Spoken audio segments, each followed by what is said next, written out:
Alléluia. Père, ce soir, je te dédicace encore ma vie. Je te dédicace encore ma vie à nouveau. Je t'appartiens.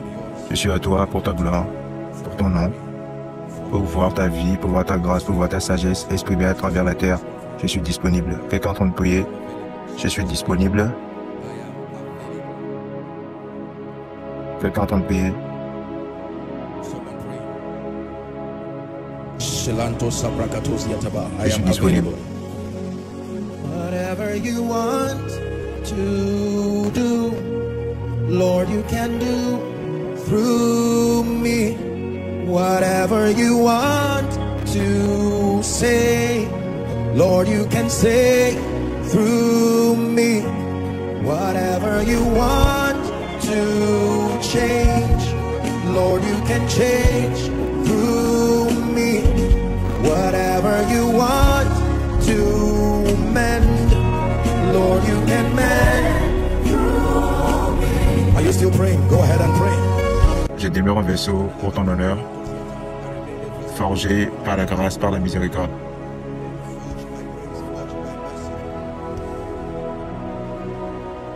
Dans le nom de Jésus-Christ, nous avons prié. Demandez-lui pour une rencontre ce soir. Une rencontre incroyable qui va changer votre vie. Que vous nous suivez en ligne ou en présentiel. S'il vous plaît, priez. Partout, même dans les extensions, dehors, assurez-vous d'être en train de prier. Père, que l'entrée de ta parole ce soir donne la révélation et la compréhension au simple.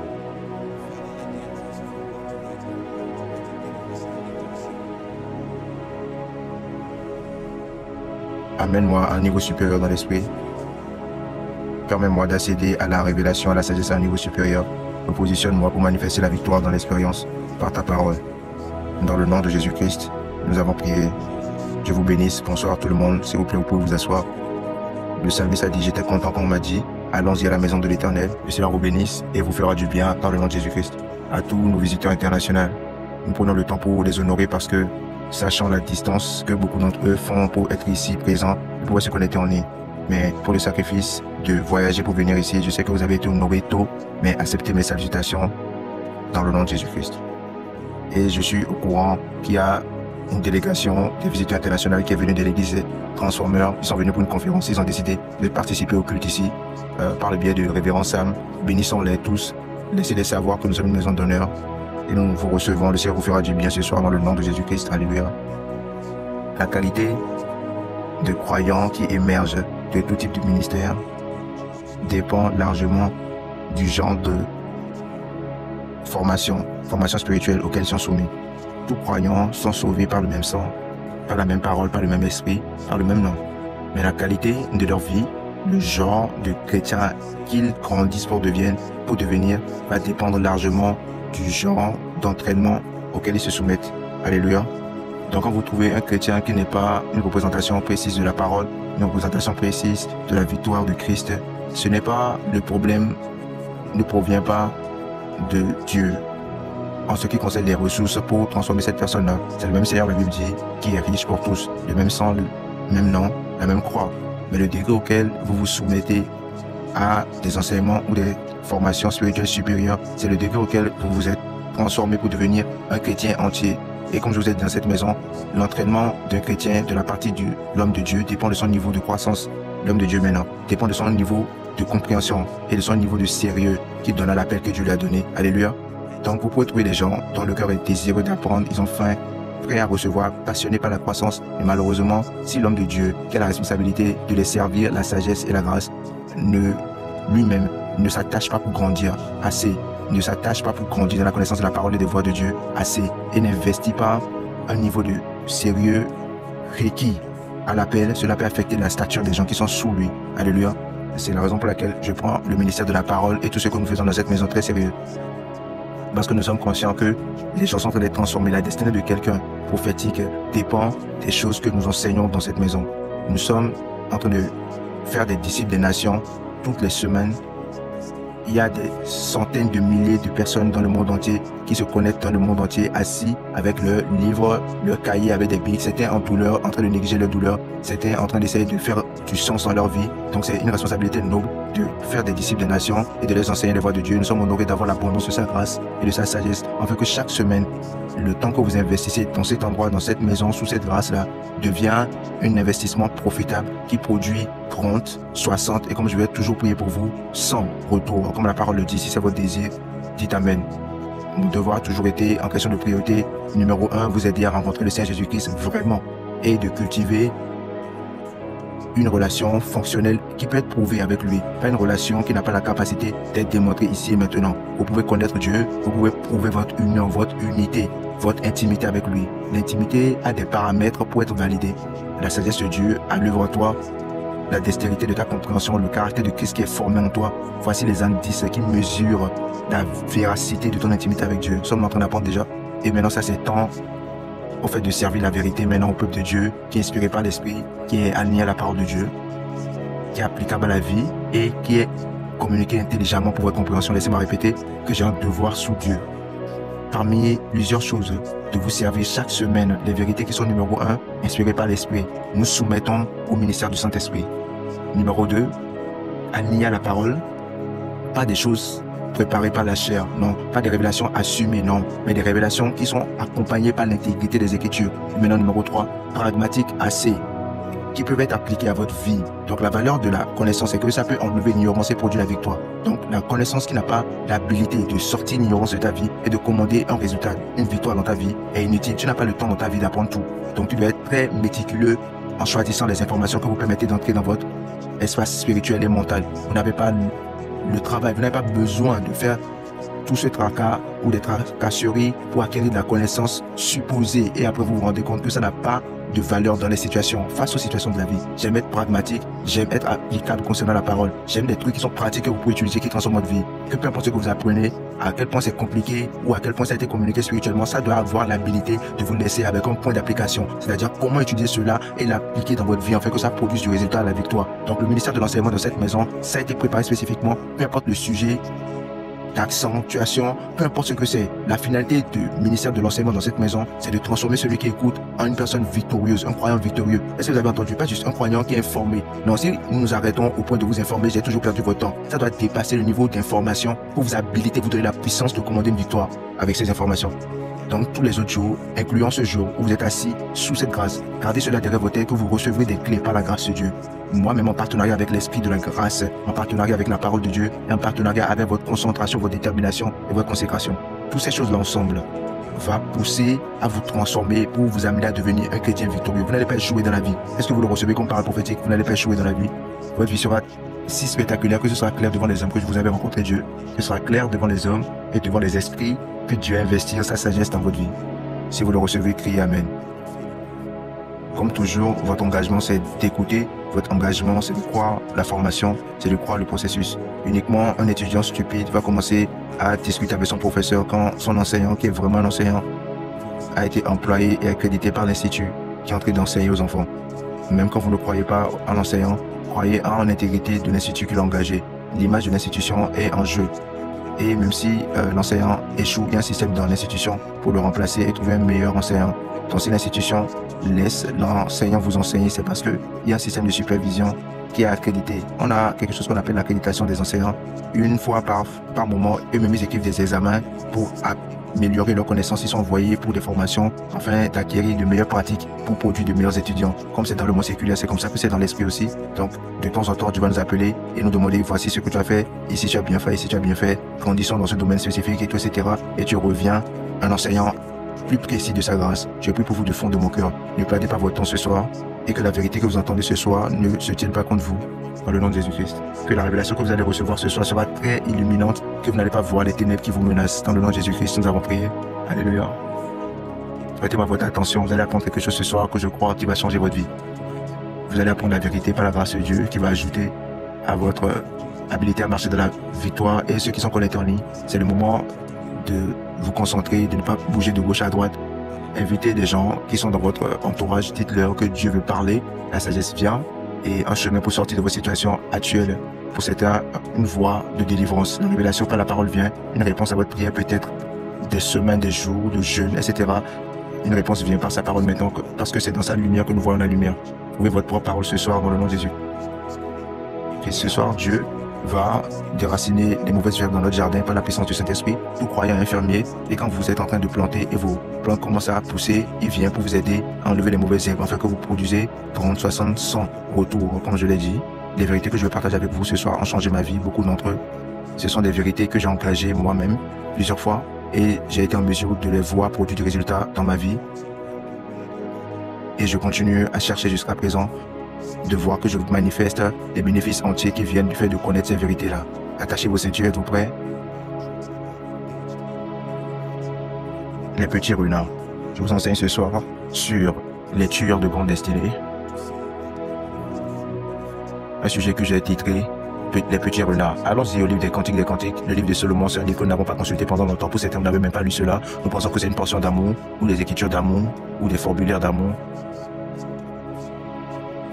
Savez-vous que les personnes qui ne croient pas en Jésus-Christ l'utilisent même plus que les croyants? La plupart du temps, ils utilisent ça pour faire des charmes d'amour, pour forcer des gens à aimer d'autres personnes. Ils utilisent ces choses démoniaques-là et ils amènent les gens à lire cela. Si vous avez été une victime de cela, ça va être délivré immédiatement, bien avant que je ne commence à enseigner. Cantique des Cantiques, chapitre 2, du verset 15. Béni soit le nom du Seigneur, les petits renards. Il dit, prenez-nous les renards, juste un verset. Il dit, les petits renards qui ravagent les vignes. Il dit, car nos vignes sont en fleurs. Pouvons-nous lire la version NIV? Cantique des Cantiques, la version anglaise NIV.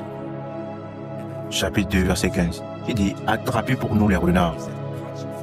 Les petits renards qui ruinent les vignes. Nos vignes en fleurs.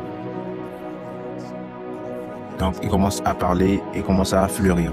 Alléluia, le Seigneur bénit la lecture de sa parole dans le nom de Jésus-Christ.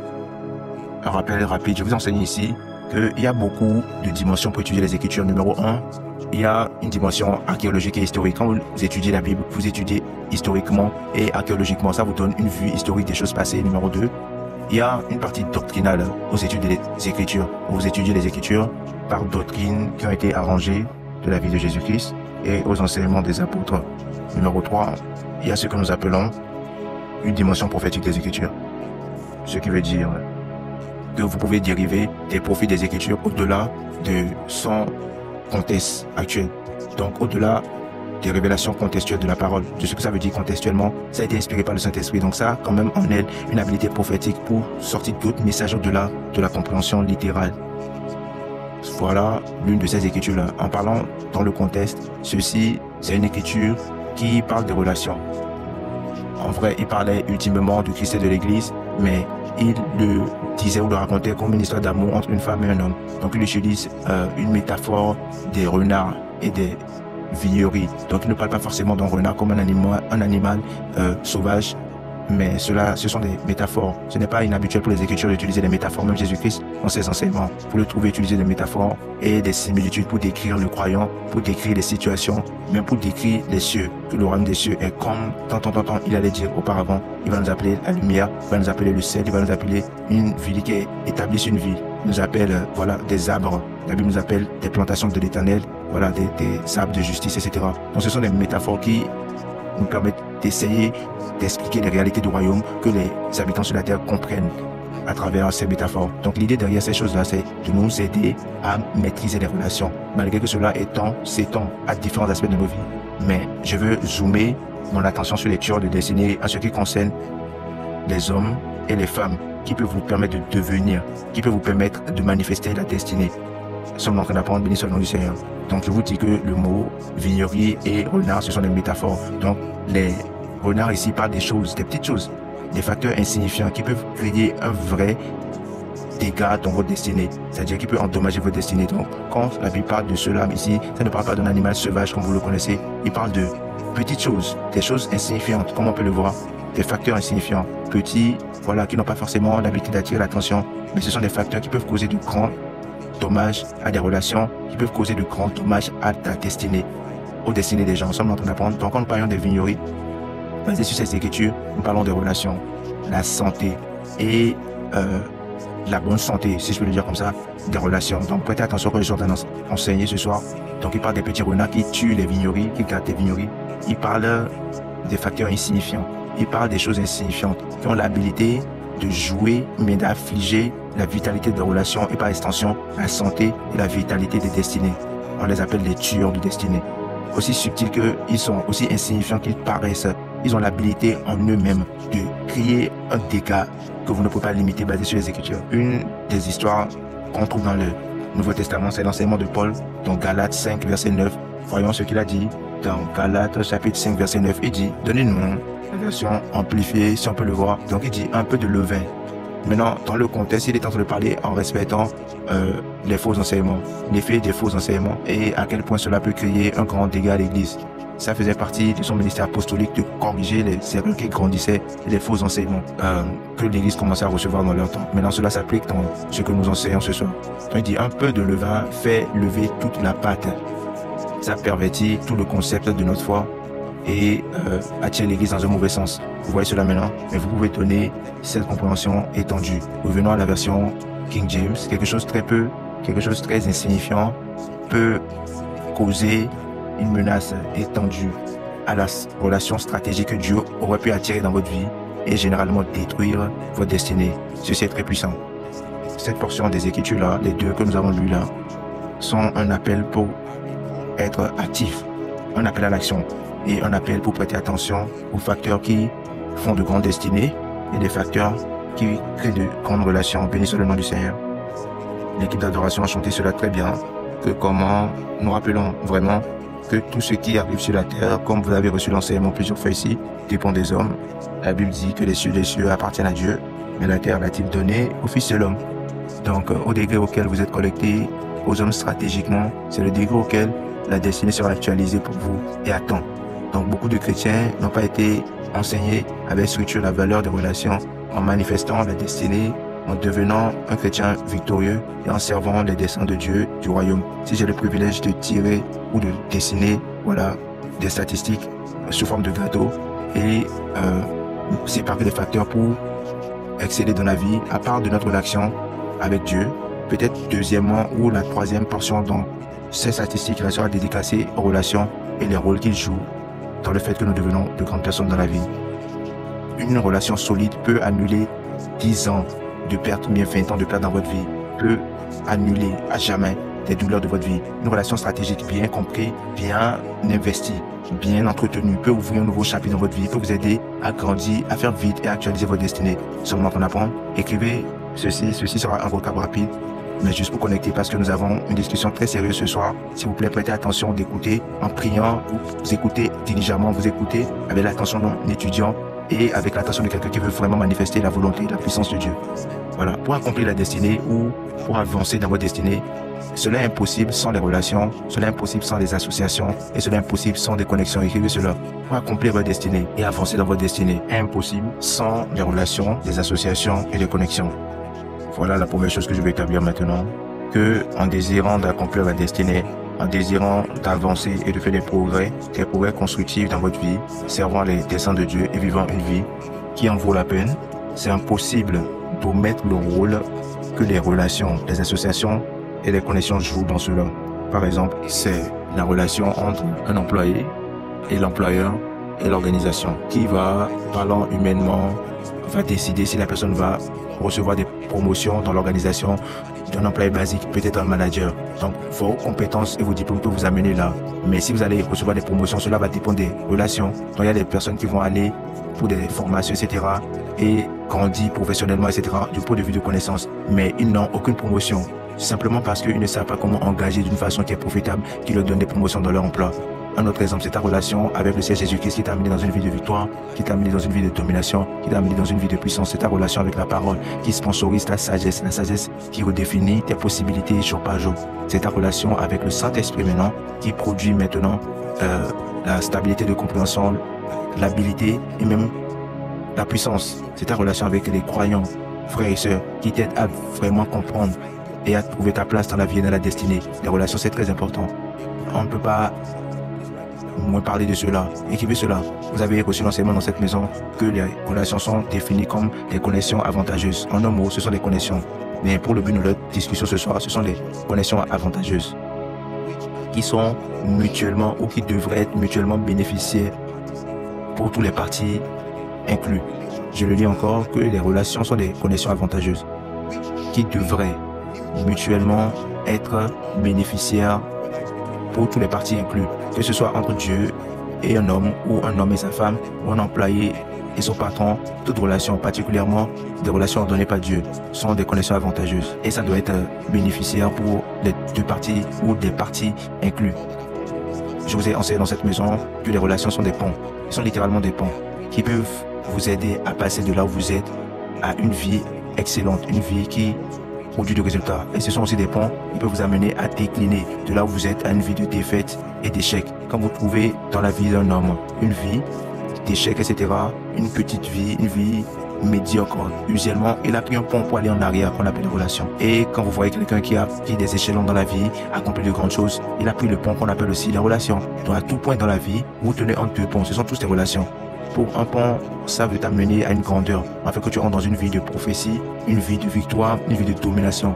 Laissez-moi savoir que vous me comprenez en criant un grand amen. Merci. Alors, pour les autres, vous êtes en chemin pour l'échec et c'est à travers les relations aussi. Si vous allez en bas, si vous échouez, les escaliers qui vous amènent en bas, ce sont des relations. Si vous montez, les échelles qui vous font monter, ce sont des relations. Ils ont une valeur très importante et contrôlent votre croissance et le fait que vous tombez dans beaucoup d'autres facteurs qui sont importants aussi.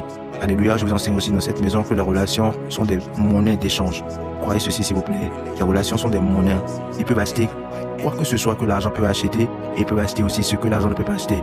Les relations sont des monnaies. N'oubliez jamais ceci. Ce sont des monnaies.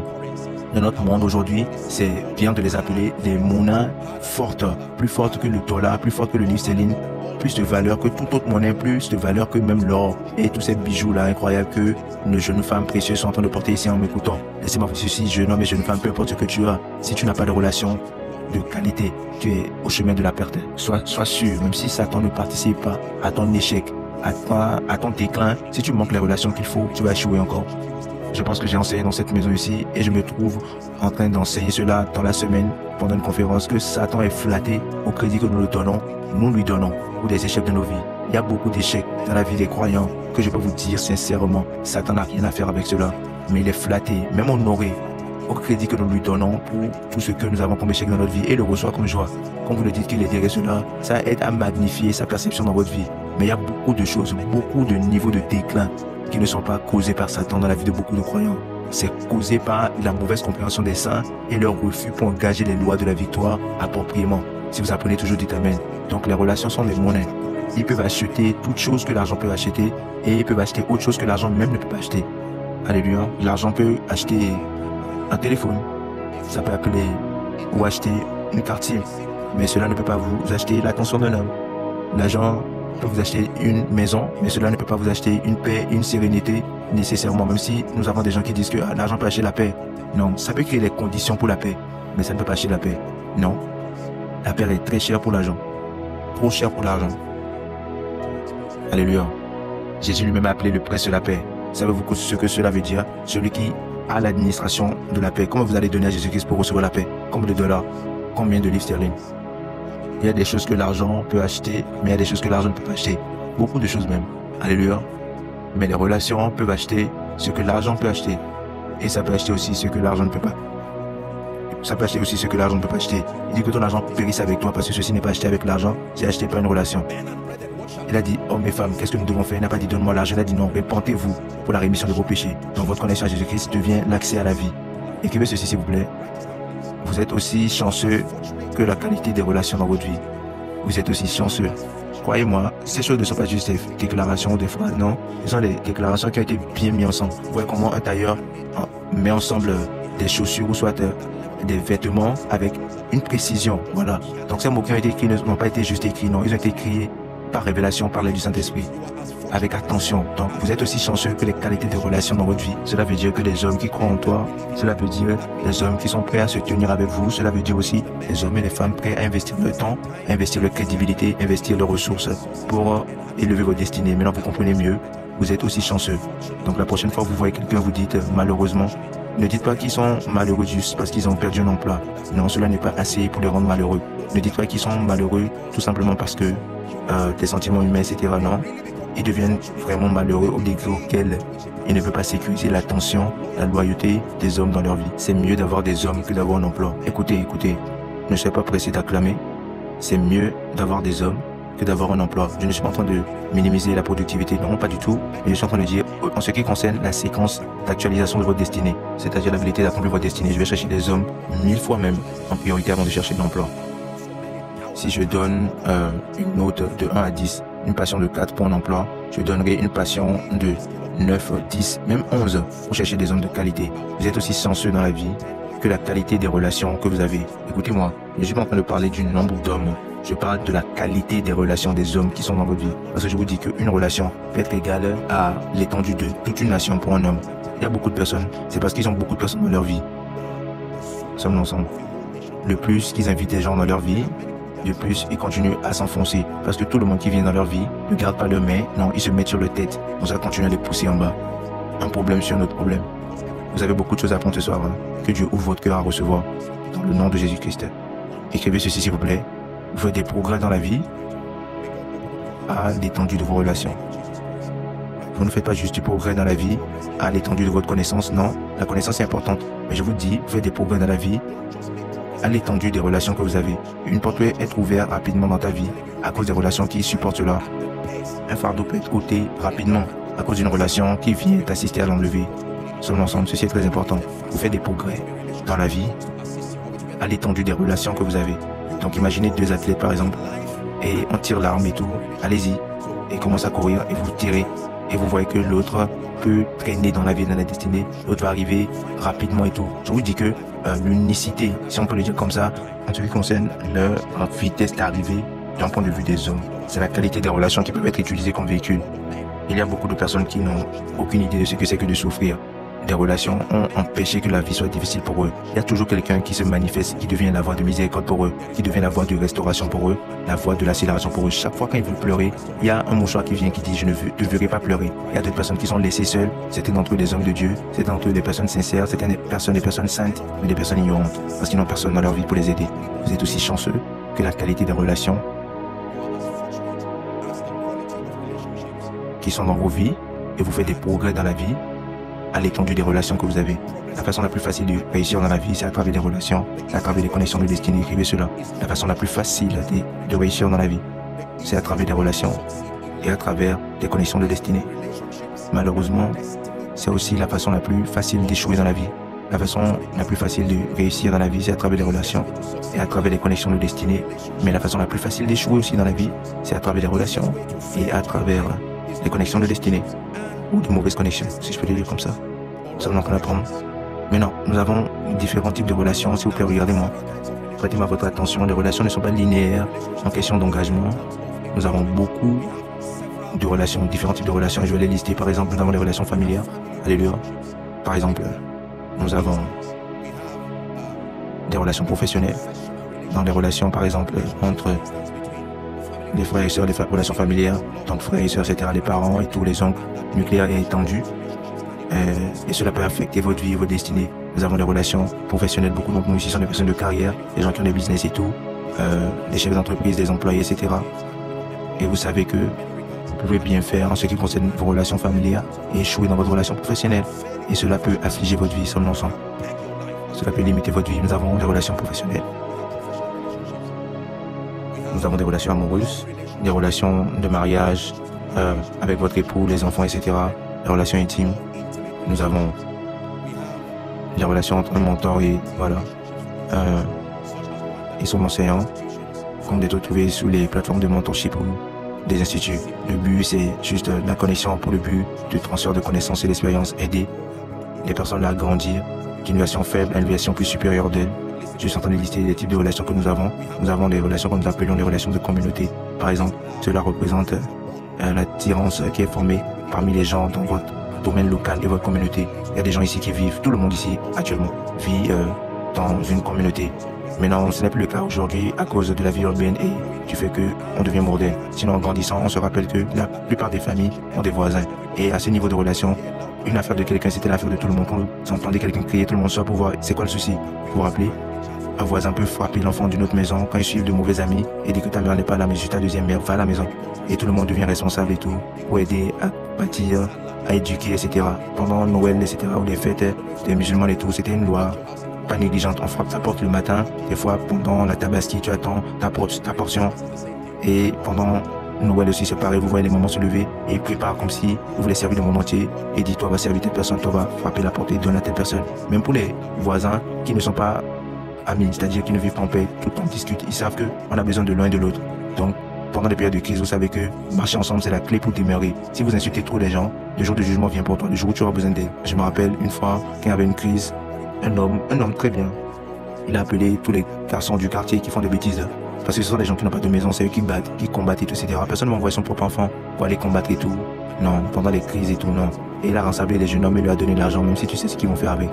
C'est ton habilité à te mettre en partenariat avec eux pour qu'ils protègent ta maison, tes dommages et tes brûlures, etc. Que Dieu nous donne la paix de notre nation, dans le nom de Jésus-Christ. Les relations de communauté, je reviens. Vous imaginez, je n'ai pas mentionné le nom de la région, mais j'ai voyagé pour aller dans une région où je ne pouvais pas voir ce qui concerne les connexions entre les voisins. Tout le monde s'en fout de l'autre. Tu ne sais pas qui est ton voisin, tu salues quelqu'un qui passe, il ne te répond pas, tout ça étrange, vis ta vie, fais ce que tu as fait et repars dans ton pays quand tu as fini. Je me suis dit, c'est quel genre de vie ça? Et c'est un truc subtil en fait. C'est une corruption de notre sociologie.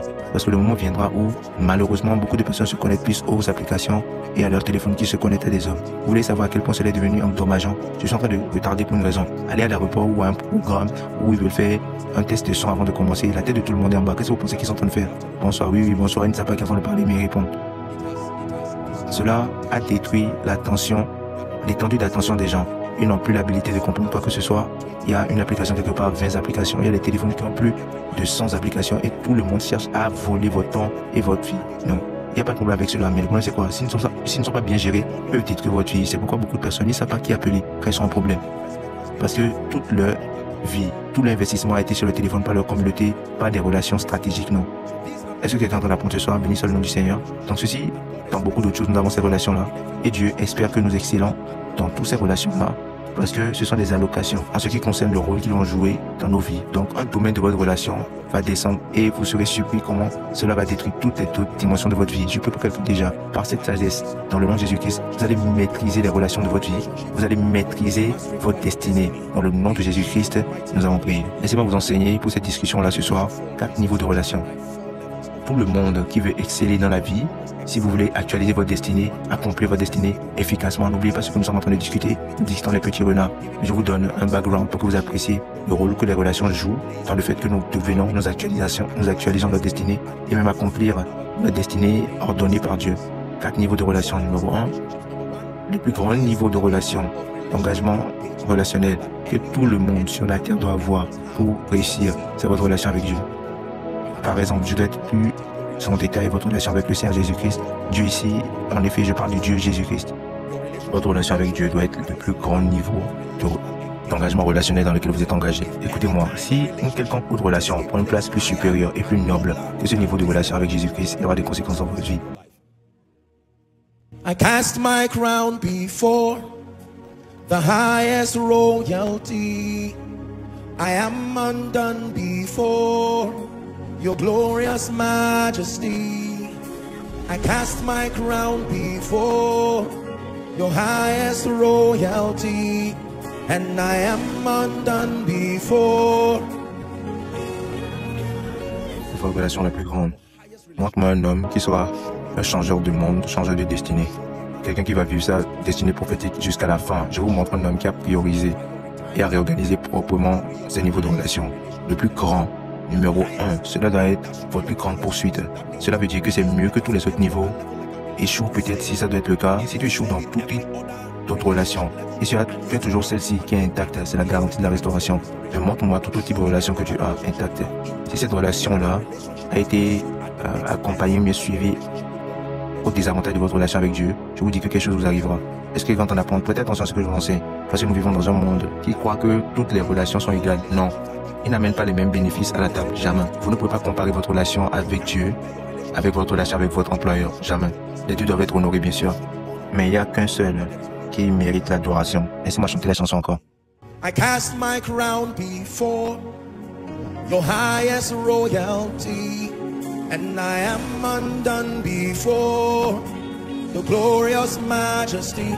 You're the King of kings and Lord of lords. You are the King of kings. You are the Lord of lords.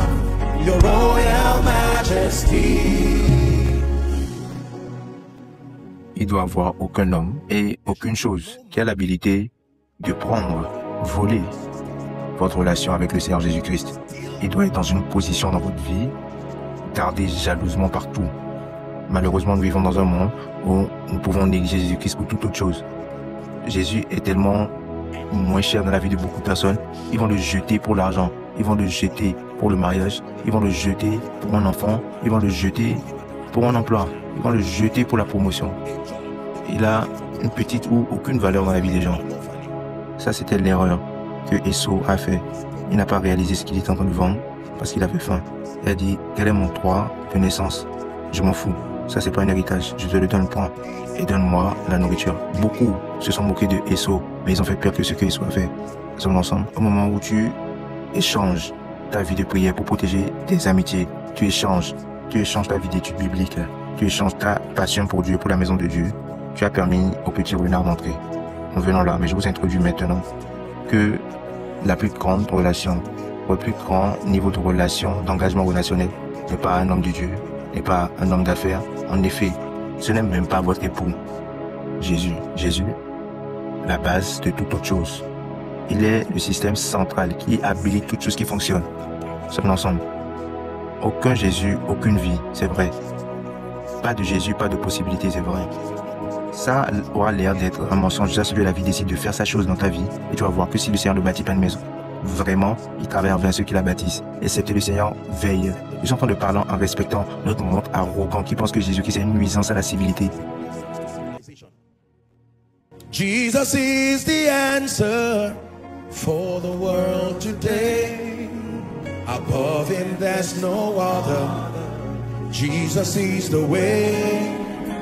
Jesus is the answer for the world today. Above him there's no other. Jésus est la réponse aux questions de la vie, aux questions du sens que votre vie a, des questions de la foi, des questions de la fin d'un homme que aucun emploi peut satisfaire. Il y a une place qu'il a designée que uniquement sa forme peut occuper dans la vie d'un homme. Et je vous dis rien. Essayez. Vous avez essayé déjà même. Rien d'autre ne peut prendre cette place-là. Ceci n'est pas juste le fait d'être fanatique, non. C'est la façon dont Dieu a même designé son système. Le plus grand niveau de relation qui contrôle directement votre grandeur. Quoi que ce soit qui menace votre relation avec Jésus-Christ est entré en partenariat avec Satan pour détruire ta destinée. Qui est en train d'apprendre ce soir. Et ne dites pas que ceci n'a pas d'importance. Non, apporte mon souci, moi, c'est l'argent que je veux. Je suis en train de souffrir, oh Jésus. Quand l'argent devient ton idole, ça ne peut pas mourir pour toi. L'argent ne peut pas dire je t'aime. L'argent ne peut pas quitter les cieux et venir mourir pour toi. Ça n'a pas quitté là où c'est pour venir à toi lui-même. Jésus-Christ a quitté les cieux et est venu sur terre pour mourir pour toi. Tu es en train d'apprendre. Donc, le plus grand niveau d'engagement relationnel doit être Jésus-Christ, votre relation avec Jésus. L'aimer avec tout votre cœur, l'aimer avec toute votre habilité, l'aimer au-delà de l'église, l'aimer au-delà du fanatisme du christianisme, l'aimer au-delà du show afin que vous paraissiez comme un chrétien. I love you, Jesus. I worship and adore you. Just want to tell you that I love you more than anything. I love you, Jesus. I worship and adore you. I just want to tell you that I love you more than anything. Laissez-moi vous dire ceci. Si vous êtes assis dans ce lieu ce soir et vous savez qu'il y a un problème avec votre relation avec Jésus-Christ, utilisez ce soir pour régler cette relation-là, pour régler cela, et je vais vous montrer comment faire cela pendant le culte à la fin. Il est le chemin, il est la vérité, il est la vie, il est le prince de paix, et dans ce monde maléfique, il est la vie de Dieu. Aucun homme ne vient au Père, la Bible dit, excepté par lui. Alléluia. Numéro 2, le deuxième niveau de relation. Et je suis en train de lister ceci en ordre de priorité. Deuxièmement, uniquement à votre relation avec Jésus-Christ. Êtes-vous prêts? Votre relation avec vous-même. Écrivez ceci d'abord. Votre relation avec vous-même.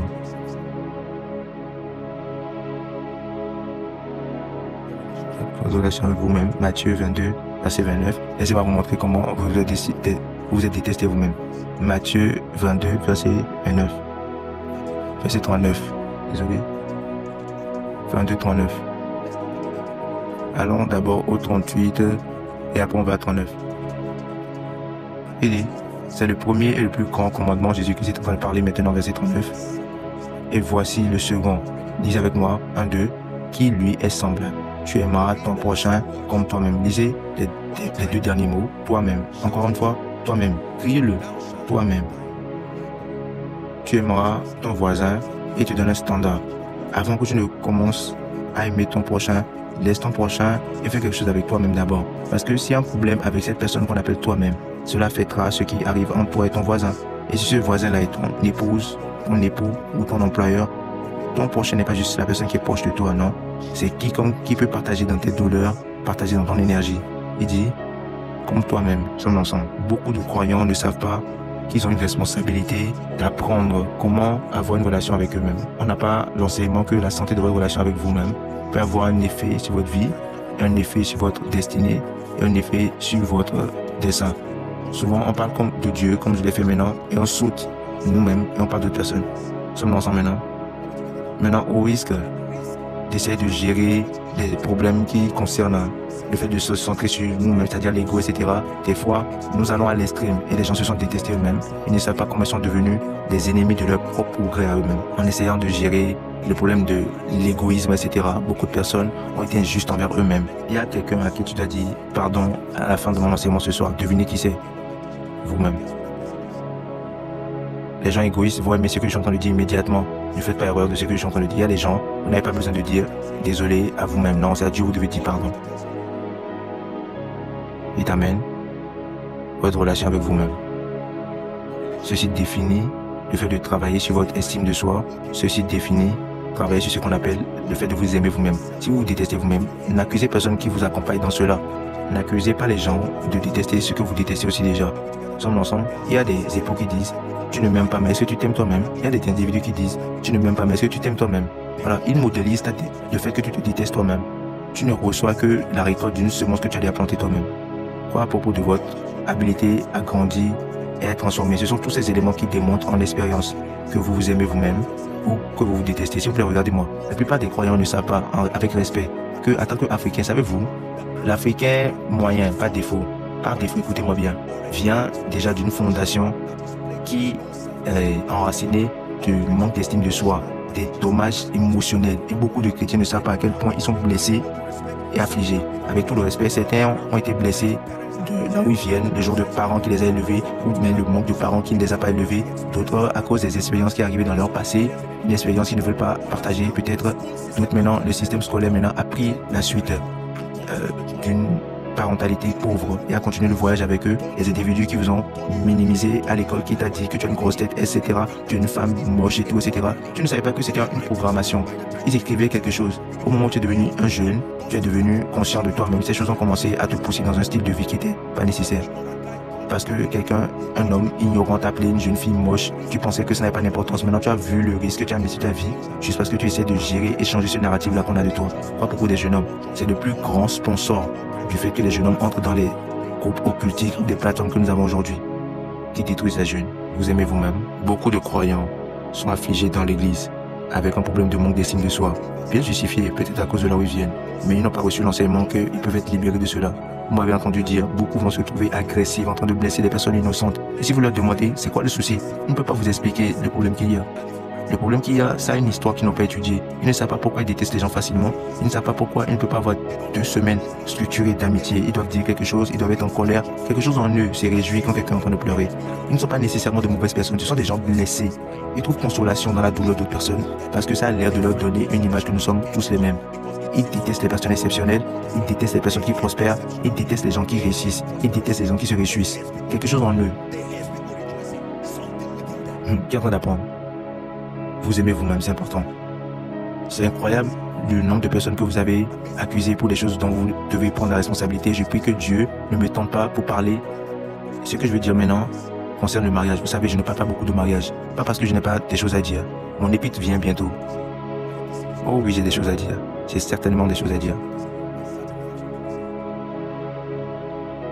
Mais permettez-moi de voler dans mon dossier et vous enseigner quelque chose ce soir. Savez-vous, jeune homme et jeune femme, je pense que c'est dans un des mariages de l'une de nos personnes ici. J'étais en train de dire ceci. Le mariage n'a pas été formé pour régler tous vos problèmes émotionnels. Écoutez-moi s'il vous plaît. Il y a beaucoup de personnes qui sont venues dans le mariage parce qu'ils ont échoué dans tous les autres domaines de leur vie. Et maintenant, ils ont décidé d'attraper le mariage et de l'accuser. Maintenant, ils prennent la satisfaction qui devait venir du fait de connaître Jésus, le vide qui vient par le fait qu'ils ne connaissent pas Jésus, et ils accusent cela sur le mariage. Le vide qui vient du fait de ne pas vivre une vie visionnaire où vous accomplissez votre destinée, ils accusent cela sur le mariage. Le vide qui vient du fait de ne pas comprendre les relations humaines, les compétences des relations, ils l'accusent sur le mariage. Le mariage dans le monde aujourd'hui est en train de porter un fardeau au-delà de son allocation originale. C'est pourquoi le mariage est en train d'échouer aujourd'hui. Le fardeau qui est mis sur le mariage aujourd'hui n'a pas été designé comme ça. Tout le monde échoue et accuse la femme et l'époux, etc. L'homme a toujours voulu être comme un champion. Il voulait toujours que les gens l'appellent lui monsieur. Et parce qu'il a échoué dans le fait d'être productif et de créer une entreprise, il n'a pas d'emploi, il n'est rien. Et maintenant, la personne qui trouve pour accuser, c'est sa femme. Et il transfère l'agression et bien sûr la jeune femme, son ensemble. Ne dites pas oui, écoutez-moi. Quoi à propos des jeunes femmes maintenant? Ils portent le bagage de manque d'estime de soi et toutes ces choses-là. Et l'amènent dans le mariage, vous savez. Et après 10, 20 ans, ils regardent l'homme et disent que depuis le jour où nous sommes mariés, il n'a jamais été content. Et l'homme est choqué. Tu as ri quand je t'amène en vacation. Tu as dit tout type de choses pendant ton anniversaire, que je suis la meilleure chose qui t'est arrivée. Qu'est-ce qui a changé? Et tu dis depuis le jour où on s'est mariés. C'est un drame. Hein? Savez-vous pourquoi? Regardez-moi s'il vous plaît. Il y a un niveau de satisfaction émotionnelle. Uniquement le fait de connaître et d'aimer Jésus-Christ peut vous donner cela. Il y a un niveau de satisfaction émotionnelle. Uniquement le fait de découvrir votre destinée peut vous donner cela. Il y a un niveau de satisfaction émotionnelle. Uniquement être ensemble avec les membres de votre famille peut vous donner cela. Pas votre femme, pas votre époux. Il y a un niveau de satisfaction émotionnelle que uniquement le fait d'être effectivement déployé ou employé peut vous donner. Si vous n'êtes pas employé, vous pouvez être bien déployé. La productivité contrôle ce genre de passion-là et cette satisfaction-là. Il y a un genre de satisfaction émotionnelle que uniquement être une personne qui donne peut vous donner. Maintenant, si tu échoues dans toutes ces choses-là et tu décides maintenant, je ne sais pas si je vais dire te récompenser ou bien te punir en te mariant. Maintenant, tu accuses tout sur le mariage et sur ton époux ou ton épouse. C'est la raison pour laquelle rien pour ce genre de personnes, rien que l'époux ou l'épouse va faire sera assez. Il se demande. L'homme disparaît pour 3 heures, tu pleures. C'est parce que tu ne veux plus ce mariage. L'homme dit que je suis occupé. C'est quoi tout ceci? Le moment où tu utilises pour pleurer, tu vas utiliser cela pour faire quelque chose avec ta vie. Et parce que tu ne fais rien avec ta vie, tu transfères tes bagages émotionnels sur l'autre. Ok, laissez-moi retirer ce que j'ai dit. Laissez-moi retirer ce que j'ai dit. Je ferme ma bouche tranquillement, la Bible a dit. Écrit et un moment pour la vision, pour parler. Mais est-ce que vous avez appris quelque chose? Donc, quand vous vous mettez en colère, il y a des gens comme ça.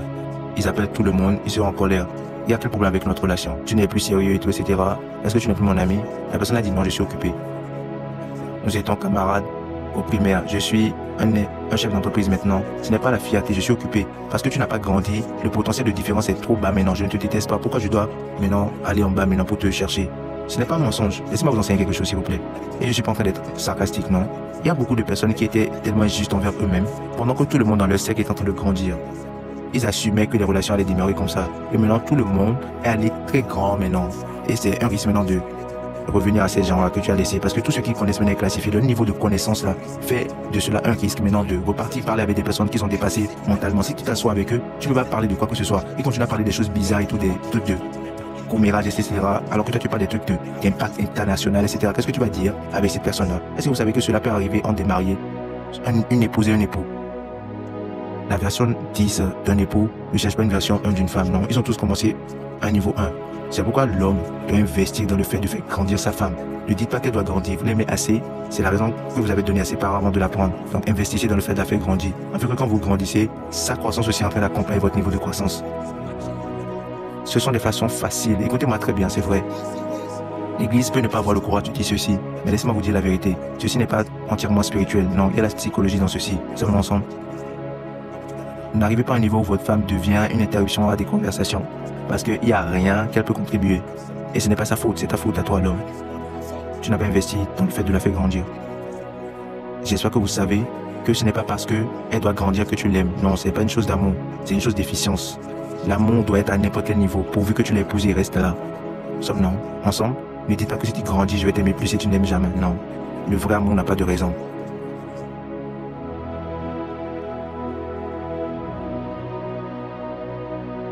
Comment je suis arrivé ici même?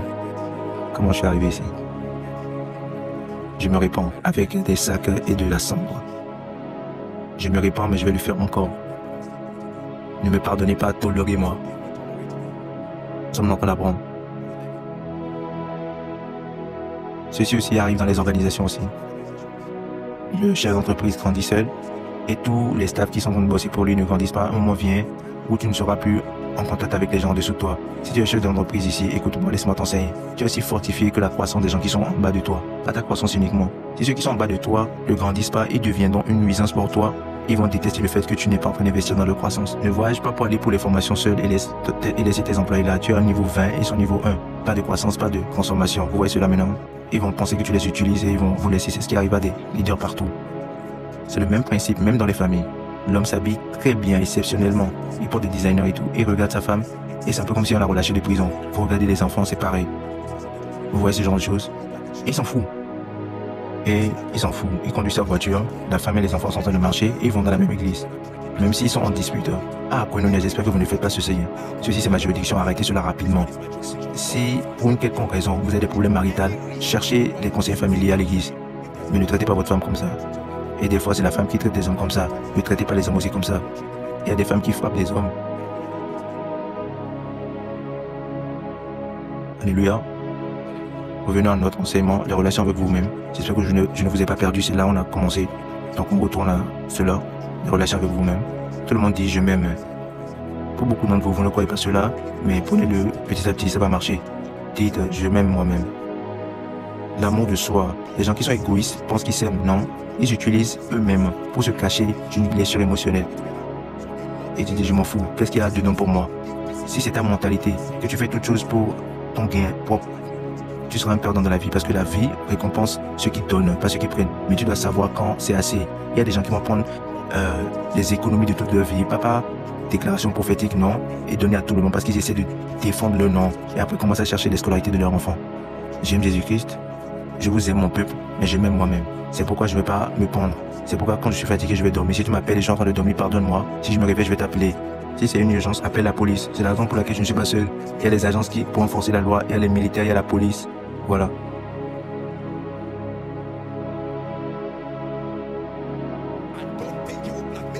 Et ne pensez pas que vous allez me menacer en pensant que Apota, tu t'es envoyé à nous. Qui t'a dit que je ne suis pas effectif dans mon travail? Non. Laissez-moi conseiller les prédicateurs ici. Ne laissez pas aimer vos membres avec tout votre cœur. Mais ne laissez pas les gens vous menacer avec ces choses-là. Ils vont finir le plan, finir leur activité, être en paix avec leur famille et maintenant venir mettre en dessus dessous ta vie. Te menacer pour dire que Dieu t'a envoyé à nous. Celui qui m'a envoyé à vous m'a dit ce que je dois faire et m'a dit ce qu'il va faire. Je ne vais pas faire son travail à lui. Non. Juste parce que je suis en train de prier pour vous ne veut pas dire que vous ne devez pas prier vous-même. Priez aussi pendant que je prie pour vous. Alléluia. Savez-vous, il y a des années auparavant, une vraie histoire, une vraie confession. Il y a des années, je combattais le fait de recevoir des semences des gens. Les gens voulaient me bénir avec des semences. Je pense que c'est la façon dont les pasteurs étaient en train de manipuler les gens. Je me sentais mal. Je ne voulais pas quelque chose que les gens vont me donner une semence. Et ça serait un peu comme si je suis en train de les forcer, non? Mais un jour, Dieu m'a réprimé. Il m'a dit, des gens reçoivent ta semence afin que tu grandisses. Si tu continues à rejeter les semences du peuple de Dieu, tu vas les garder en bas. Si tu es confiant que tu n'es pas en train de les manipuler, reçois-le avec gratitude. À la fois une semence d'honneur et ça fait partie des semences qui les connaissent à leur prochain niveau. Alléluia. Il y a beaucoup de personnes qui s'endommagent eux-mêmes avec tout type de produits qui détruisent leur santé. C'est parce que tu ne t'aimes pas toi-même. Tu n'as pas vu que tu fais partie des facteurs qui comptent dans le fait d'accomplir la destinée de Dieu sur la terre. Écoutez-moi, jeune femme et jeune homme, il n'y a personne sur la terre qui est comme toi. Ceci, c'est pas une motivation, c'est la vérité. Beaucoup peuvent être en train d'essayer d'être comme toi, mais ils ne sont pas comme toi. Tu dois te chérir. Tu as le don de Dieu pour le monde. Juste parce que tu n'as pas encore été manifesté, sommes ensemble. Tu n'as pas besoin de rentrer dans un camp, tu n'as pas besoin de rentrer dans un club en ligne qui détruit ta vie, juste parce que tu veux appartenir. allez chercher mon enseignement. Qu'est-ce que tu cherches? Dans cet enseignement, je vous enseigne comment il y a 6 besoins psychologiques de tout homme. Quand vous avez oublié, je vous rappelle rapidement. Numéro 1, le besoin pour la sécurité. Numéro 2, le besoin pour la nouveauté ou des variétés. Numéro 3, le besoin pour la signification. Numéro 4, le besoin pour l'amour, la connexion et l'acceptance. Numéro 5, le besoin pour la croissance. Numéro 6, le besoin pour l'impact et la contribution. La pyramide d'Abraham Maslow. Ceci, ce sont les 6 besoins psychologiques de tout homme, incluant l'homme qui vous parle ici. Ce qui veut dire que derrière les choses que les hommes font, derrière les clubs que les gens jouent et tout, derrière les mensonges, etc., derrière les fausses vies qu'ils vivent, derrière tout cela, sont ces 6 désirs psychologiques. Laissez-moi le répéter une dernière fois pour votre apprentissage. 1, le désir pour la sécurité, le besoin pour la nouveauté, la variété, sommes ensemble. Le besoin de signification, c'est-à-dire être une personne qui compte.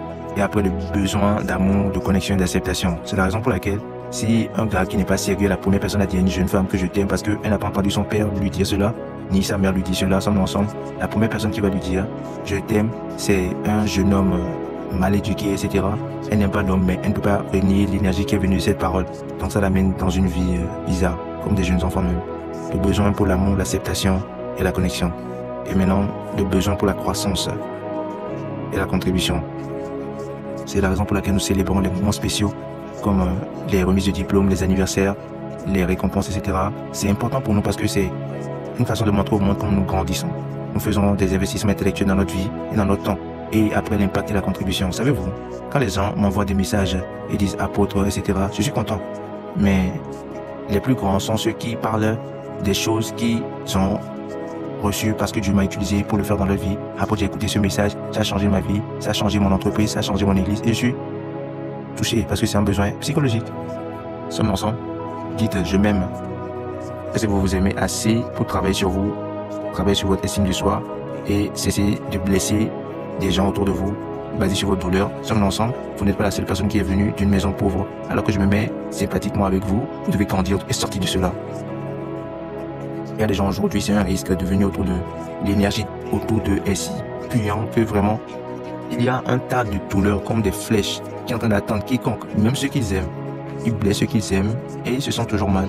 Quand tu leur demandes c'est quoi le problème, ils vont isoler les problèmes et parler de cela. Ce n'est pas le problème, non, c'est qui tu es.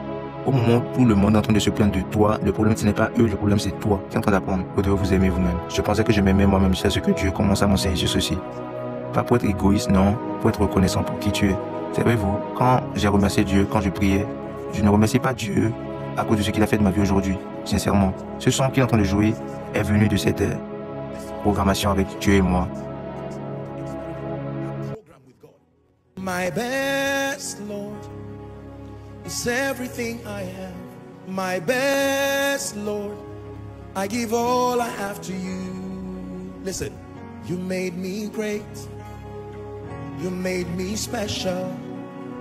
You made me great. I give all I have to you. Hey, you made me great. You made me special. You made me great.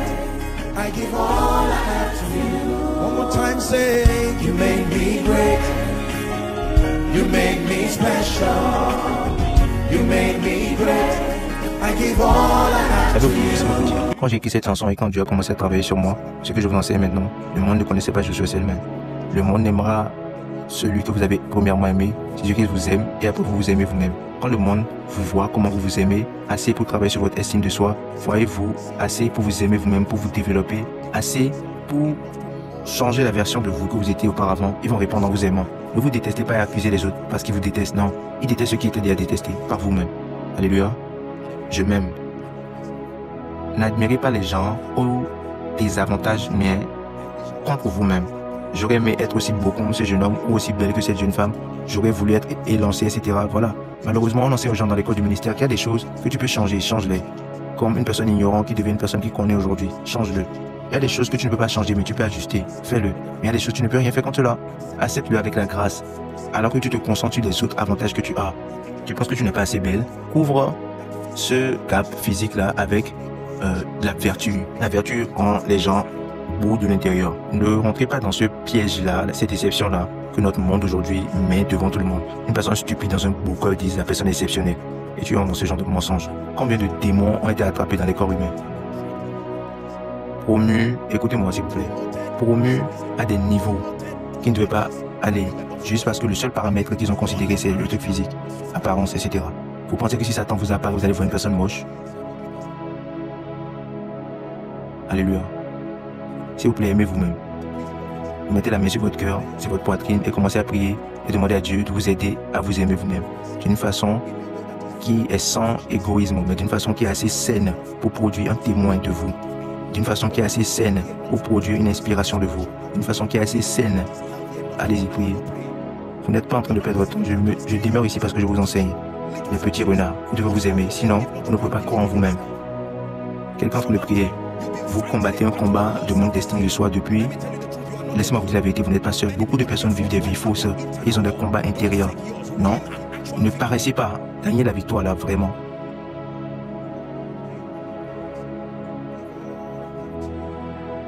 Alléluia. Béni soit le nom du Seigneur. Savez-vous, il y a des industries de multimilliards qui ont été bâties sur la fausseté. La fausseté, c'est devenu un produit. Et les business ont été créés autour de cela. Sommes ensemble. Alléluia. Tout le monde va aux toilettes. Tout le monde mange. Tout le monde dort. Sommes ensemble. Maintenant, si tu trouves des gens qui sont exceptionnels, et ne vous trompez pas, mon Dieu, il y a des gens avec des niveaux d'efficience comme des dieux. C'est parce qu'ils ont travaillé sur eux-mêmes. Quand vous entendez la personne parler d'une façon exceptionnelle, il n'est pas né comme ça. Quand vous voyez la personne en santé et fort, ils ne sont pas nés comme ça, ils ont pris des responsabilités sur leur propre vie. Ne vous détestez pas, s'il vous plaît. Si vous vous détestez, vous allez détester tout le monde autour de vous. Vous allez répandre votre amertume aux gens. Je suis en train de régler beaucoup de problèmes. Pour quelqu'un, immédiatement après ceci, tu dois repartir à Dieu en prière et dire, Père, qu'est-ce qui est le problème avec moi? Cette amertume-là, le fait que je déteste les gens, pourquoi je suis comme ça? Pourquoi je ne suis pas joyeux? Pourquoi quand je vois les gens qui réussissent, quand je vois une voiture très belle, ou je vois un jeune homme qui a réussi, c'est quoi cette énergie négative qui vient de moi? Aide-moi, je ne veux pas vivre comme ça. Il y a des prédicateurs comme ça. Une fois que tu vois un homme de Dieu qui fait bien, etc., immédiatement, tu commences à chercher un problème. Il y a des gens aujourd'hui qui attendent que les prédicateurs tombent, qui attendent que les gens riches tombent, enfin qui disent, je l'ai dit, ils ne sont pas aussi exceptionnels que vous pensez. Je vous dis, c'est des blessures dans le cœur. Et Jésus-Christ peut amener la guérison à ce problème-là qui est en train d'apprendre. Il peut venir avec ce baume de Gilead. Quand tu es guéri, tu seras un instrument maintenant de guérison pour d'autres personnes. Quand tu vois des personnes qui ont réussi, tu peux les célébrer vraiment, sincèrement. Quand tu vois un homme de Dieu qui fait bien, quand quelqu'un vient témoigner, tu ne dis pas, oh, cette personne est venue encore. Vous avez reçu les mêmes sujets de prière. La façon dont tu as prié le tien, c'est toi et Dieu seul qui savent. La personne a prié avec tout son cœur, a reçu un témoignage. Nous vivons dans un monde qui est tellement négatif, tellement en colère, je vous le dis. Vous entendez que quelqu'un se marie, tu es en colère. Tu entends que quelqu'un a reçu un enfant ou quelqu'un a reçu une parcelle pour un ministère, tu es en colère. Dieu est en train de lever cet homme de Dieu, tu es en colère. La plupart de ces choses, je vous dis, au-delà des problèmes, les gens se cachent derrière des problèmes et soufflez-le du fait qu'ils se détestent eux-mêmes, l'amertume pour eux-mêmes. La prière pour travailler sur votre cœur, c'est une prière très puissante. Les amis ont été brisés à cause de cette chose-là dont je parle. De grands hommes, des membres de famille ont été séparés à cause de ce souci. Les frères de même sang se sont portés dans les tribunaux à cause de ce souci. J'espère que Dieu entend de guérir quelqu'un ce soir. C'est le moment de laisser ces problèmes émotionnels là.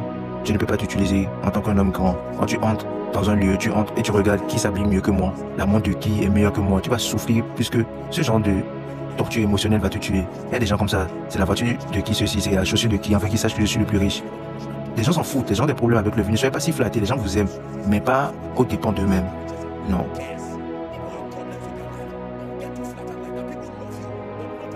Mon monde est beau. Le monde dans lequel je vis, moi, le monde que je vois, c'est un monde qui est rempli d'amour et de beauté. Alléluia. Je ne permets pas au fait de détester l'amertume de vivre dans mon monde. Non.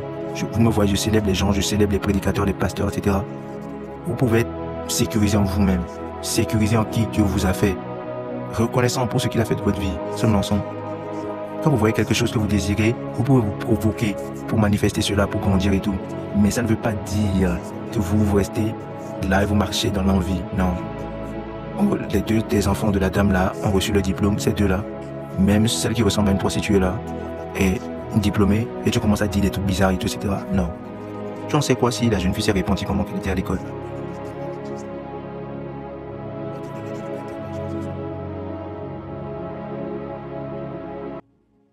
Come and make my heart your home. Come and be everything I am and all I know. search me through and through, till my heart becomes a home for you. Sing it one. Chantez-le encore une fois en plus, du fond de votre cœur. My heart's your home. Come and be everything I am and all I know. Search me through and through, till my heart becomes a home. Tournez, regardez votre voisin et dites-lui je t'aime et je t'honore. Je sais que certains d'entre vous veulent mourir, mais dites-le. Vous n'avez jamais pu dire à quelqu'un d'autre à part vous-même. Alléluia, bénissons le nom du Seigneur. Je me rappelle, il y a plusieurs années, c'est un homme de Dieu, mais un conseiller professionnel, il parlait dans une conférence de pasteur auquel j'ai assisté il y a plusieurs années et il disait aux maris de se retourner, de dire à leur femme que je t'aime. Et il disait que quelqu'un était en colère, il a dit que je l'ai dit au jour du mariage. C'est quoi cet embarras là, on n'est pas ici pour ce genre de choses. Et l'homme est en train de se révolter, il disait c'est quoi ceci? Il pensait que c'était une insulte. Il ne faut pas qu'on paraisse comme des enfants, fais ceci avec ta famille, voilà, on est ici pour des affaires sérieuses. Et l'homme a insisté, dis-lui. Et quand elle a dit, la femme n'a même pas cru. Parce qu'elle savait que bon voilà, je suis juste ici pour rester, bon, et faire marcher ce mariage, mais ce que tu as dit là, je ne crois pas.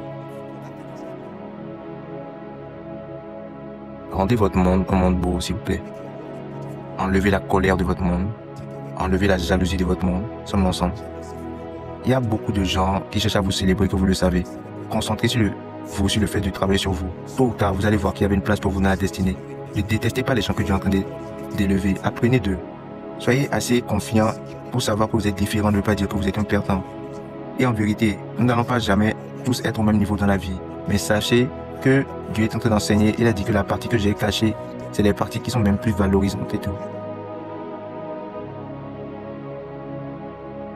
Allons-y au troisième. Le troisième niveau de relation, j'ai décidé de rester ici un peu parce que je voulais attaquer cet instant spécifique. J'espère que vous apprenez. Donc votre relation avec Dieu. Et là, vous avez votre plus grand engagement relationnel. Numéro 2, c'est votre relation avec vous-même. De la santé de la relation que vous avez avec vous-même viendra la relation avec le monde autour de vous. Cela m'amène maintenant au troisième, la relation avec les hommes. La relation avec les hommes inclut tout type d'hommes. Votre épouse ou époux, vos enfants, vos voisins, votre environnement, les croyants à l'église. La santé de votre relation avec les autres sera toujours une réflexion de la santé de votre relation avec Jésus-Christ et la relation avec vous-même. Si vous êtes une personne joyeuse, être joyeux avec vous-même, une personne reconnaissante avec vous-même, une personne qui se contente de ce qu'elle a, de ce qu'elle est même, pas se contente de sa partie inférieure et tout, mais elle se contente du fait qu'elle peut grandir. Voilà, sans l'ensemble, cela sera reflété sur la façon dont tu traites les autres. Montre-moi quelqu'un qui est une mère très joyeuse, une fois en passant, au sein des personnes en colère qui passent et tout, vous voyez une personne joviale et tout qui salue, et salut, comment vas-tu? Et tu es littéralement avalé par leur énergie. Ils sont tellement positifs, tellement joyeux, tellement vibrants. Ils ne se plaignent pas quand ils vous rencontrent. Il y a des gens, au moment où vous rencontrent, prépare-toi. Prends un bic et une feuille. Ils vont vous dire comment le monde est négatif. Est-ce que vous voyez des gens comme ça? Il y a quelque chose que je voulais te dire, mais comment vas-tu? Mais tu vois cette vie-là, non. Pourquoi ne choisis-tu pas un jour que je ne vais pas me plaindre aujourd'hui? Je mets tout de côté et je vis une vie joyeuse. Tu vois, au travail, on dit que vous allez recevoir la moitié de vos salaires aujourd'hui et tout le monde maudit de gauche à droite, de Dieu aux hommes. Et tu dis juste, remercions Dieu, c'est parce que nous sommes en vie que nous pourrons prendre le salaire. Ils vont dire, pasteur, ne t'inquiète pas, ne les calcule pas. La joie, tu vois quelqu'un, bonsoir monsieur, et la personne est flattée. Parce qu'ils savent que tu es plus élevé que dans l'emploi. Ils m'appellent monsieur et donne-leur le bénéfice d'être joyeux à cause de ton énergie. Continue avec ta vie, ne dis pas j'ai dit monsieur, ça ne veut pas dire que tu es mon camarade. Tu n'as pas besoin de faire tout cela. Nous avons trop des problèmes de manque d'estime de soi dans notre monde ici. Écoutez-moi, j'espère que vous êtes en train d'apprendre. Savez-vous que, en tant que pasteur, si vous n'avez pas une bonne estime de soi, de vous-même, vous ne pouvez pas diriger le peuple que Dieu vous a donné. Quelqu'un sera en train de vous regarder, vous allez dire que cette personne me déteste. Alors que cette personne vous aime passionnément, il est en train de penser à la prédication, le truc travaille dans son cœur. Mais dans ta mentalité, tu es en train d'interpréter cela du point de vue de ton estime de toi-même.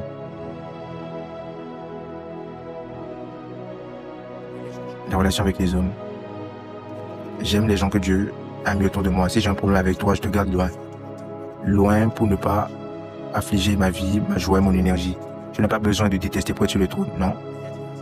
Alors qu'il y a des ennemis, il a des ennemis lui-même.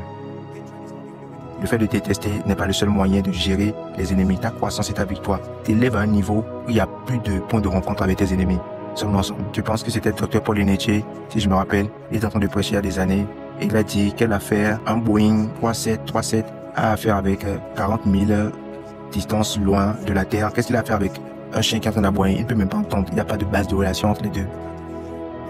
Alléluia. Plusieurs fois, on s'inquiète des choses autour de nous, incluant les ennemis autour de nous, parce que nous n'avons pas encore grandi à une attitude qui crée une différence claire entre nous et eux. Il y a une façon dont tu peux être élevé, exalté. Quoi que ce soit qui arrive autour de toi, tu te moques de cela comme un adulte se moque d'un enfant qui essaie de le taper, un bébé. Ça ne t'amène pas la colère. Tu es tellement mature, tu as tellement grandi émotionnellement, tu t'as aidé d'une façon qui fait que le fait de combattre les trucs autour de toi, un petit truc, tu te minimises si tu dois faire ces genre de choses. Voilà, c'est bien possible. Sommes ensemble. Maintenant, écoutez-moi très bien, jeune homme et jeune femme, vous devez apprendre à être en relation avec les hommes. Ceci, c'est le monde des hommes, je vous ai enseigné. Au point auquel vous avez l'habilité de vous mettre en relation avec les gens, c'est le niveau auquel vous pouvez être élevé. La Bible dit dans Psaume 115:16, les cieux appartiennent à l'Éternel, mais la terre a-t-il donné au Fils de l'homme. Écoutez-moi, exceller dans le cosmos demande la compréhension de savoir comment gérer avec les hommes. Laissez-moi vous donner le numéro 4 très rapidement. Votre relation avec les choses. Votre relation avec les choses. Donc, tout mon enseignement, peu importe tout ce que j'ai dit autour, mon but, c'est vous montrer ces 4 niveaux de relation. La relation avec Jésus-Christ, la relation avec vous-même, et la relation avec les hommes, votre environnement, les gens autour de vous, et maintenant les relations avec les choses. Il y a une façon saine d'avoir une relation avec les choses, et il y a une façon malsaine d'avoir des relations avec les choses. Par exemple, être une personne matérialistique, être obsédé par les choses, dériver votre confiance des choses que vous avez, l'abondance des choses que vous avez, c'est une façon malsaine d'engager avec les choses. Si votre confiance est basée sur le compte en banque que vous avez, la voiture que vous avez, ou la maison, vous êtes certificat, etc., toutes ces choses. Maintenant, en vérité, ce sont des contributeurs à votre confiance, mais ça ne doit pas être la base de votre confiance. Le riche stupide était un stupide parce qu'il a placé son âme et son repos dans les trésors qu'il avait. Il a bâti des dojos et il a dit que mon âme, repose-toi. Maintenant, je vais me rappeler d'une phrase avant que nous allons dans la discussion de nos petits renards, etc. Je devais prendre une déclaration que j'ai utilisée quand j'ai enseigné auparavant et vous voulez l'écrire bien. Écoutez-moi et écrivez après. Votre relation avec Dieu, je l'ai dit, vous donne accès à la sagesse et à la faveur. Écrivez ceci s'il vous plaît. J'ai mentionné ceci pendant que je discutais un sujet ici. Une fois, je le rappelle parce que vous avez besoin de comprendre ceci. Votre relation avec Dieu, dans beaucoup d'autres choses, vous donne accès à la sagesse et à la faveur. La seconde chose que je veux que vous écrivez, c'est que la sagesse et la faveur vous donnent accès à des hommes et à des systèmes. Donc, votre relation avec Dieu, parmi autres choses, vous donne accès à la sagesse et à la faveur. Maintenant, la sagesse et la faveur vous donnent accès à des hommes et vous donnent accès à des systèmes. Écrivez ceci. La troisième chose que je veux que vous écrivez rapidement, votre relation avec vous-même vous donne la confiance et la sécurité pour engager profitablement avec les hommes. Votre relation avec vous-même vous donne la confiance et la sécurité pour engager profitablement avec les hommes. Vous pouvez avoir accès aux hommes, vous pouvez avoir accès au système, mais comme je vous ai enseigné, si vous n'avez pas la confiance en vous-même, un manque d'estime de soi, vous allez engager d'une façon qui va annuler le processus qui vous amène à votre victoire.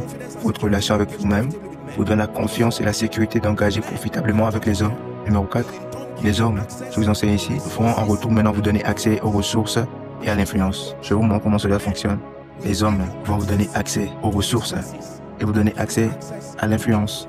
Et finalement, maintenant, numéro 5, vous utilisez maintenant les ressources et vous utilisez l'influence pour servir Dieu, pour bénir les hommes et pour vivre une vie réussite. Ceci, c'est une équation puissante. Vous utilisez maintenant les ressources et l'influence que vous avez reçues des hommes pour servir Dieu, pour être une bénédiction pour votre monde et maintenant pour vivre une vie réussite. Laissez-moi relire une dernière fois. Numéro 1, votre relation avec Dieu ou Jésus vous donne accès à la sagesse et à la faveur. Numéro 2, la sagesse et la faveur vous donnent accès aux hommes, vous donnent accès au système. Numéro 3, votre relation avec vous-même vous donne la confiance et la sécurité pour engager avec profit les hommes, profitablement les hommes qui viennent à vous. Numéro 4, maintenant l'homme, maintenant les hommes, en honneur à votre estime, avec le fait que vous avez été en relation profitablement avec eux, vous donne accès aux ressources dans toutes les ramifications, sur toute forme. Et maintenant l'influence. Maintenant que tu as influencé les ressources, tu peux l'utiliser, servir Dieu, tu peux l'utiliser et être une bénédiction. Tu peux l'utiliser et vivre une vie à succès. Vous avez écrit ceci. Maintenant, n'oubliez jamais cette équation-là. C'est l'équation-là qui amène une vie à succès. Ça vous montre les lignes qui connectent directement à votre relation avec Dieu, jusqu'à ce que vous manifestez la victoire. Donc avec Dieu, vous trouvez la sagesse, vous trouvez la faveur, vous trouvez l'accès à la sagesse et à la faveur. La sagesse et la faveur, maintenant, naturellement, vont attirer les hommes dans votre vie et attirer les systèmes à venir à vous. Votre confiance en vous-même va aider à engager avec ces hommes-là d'une façon qui devient profitable pour vous. Ensemble, cet engagement avec les hommes vous donnera accès à des ressources et accès à de l'influence. Maintenant, avec l'influence et les ressources, vous serez en mesure d'être une bénédiction pour vous-même, une bénédiction pour le monde et une bénédiction pour le programme de Dieu. Écrivez ceci, les petits renards. Ceci sont des choses dont vous devez être au courant, des choses que vous devez éviter. Dans ces 4 niveaux de relation-là, les petits renards sont les choses dont vous devez être au courant et les choses que vous devez éviter dans ces 4 niveaux de relation-là, si vous désirez exceller. Maintenant, je commence à lister ces choses pour vous. Je peux ne pas avoir la liberté d'expliquer tout, mais je vais mentionner ces 4 niveaux de relation-là. Je vais lister pour vous certains petits renards que vous devez enlever de votre vie et enlever de ces niveaux de relation-là. Priez dans l'esprit pendant 1 minute, alors que vous préparez votre cœur à recevoir. S'il vous plaît, allez-y. Merci Jésus. Les choses dont vous devez être au courant sont appelées les petits renards. Les choses que vous devez éviter afin de garder, de maintenir votre relation avec Dieu. Une destinée qui excelle afin de maintenir ta relation avec toi-même. Garder et maintenir ta relation avec les hommes. Garder et maintenir ta relation avec les choses. Dieu étant le premier de toute cette liste-là. Ces choses que je vais vous montrer, amen. Ces choses que je vais vous montrer sont les tueurs destinés. Ce sont les tueurs de destinée. Si vous n'évitez pas ces choses, ils vont détruire vos relations à tous ces 4 niveaux et vous réduire à devenir une personne inutile dans la vie. Je prie pour voir alors que je les liste dans le nom de Jésus-Christ, le Fils du Dieu vivant. Prenez votre hache dans votre tête, prenez votre coupe dans votre tête, sommes ensemble. C'est le moment d'enlever les mauvaises herbes. Quand je les mentionne dans les relations respectives, je prie pour vous dans le nom de Jésus-Christ pour la discipline de les déraciner. Qu'à la fin de cette discussion, tu auras un jardin qui a été bien taillé, bien mis en forme, assez pour que ce que tu as planté puisse grandir. Si vous le croyez, criez un grand amen. Donc numéro 1, regardons votre relation avec Dieu. Quels sont les petits renards qui détruisent cette vignerie-là, la santé de votre relation avec Dieu? Quels sont les petits renards?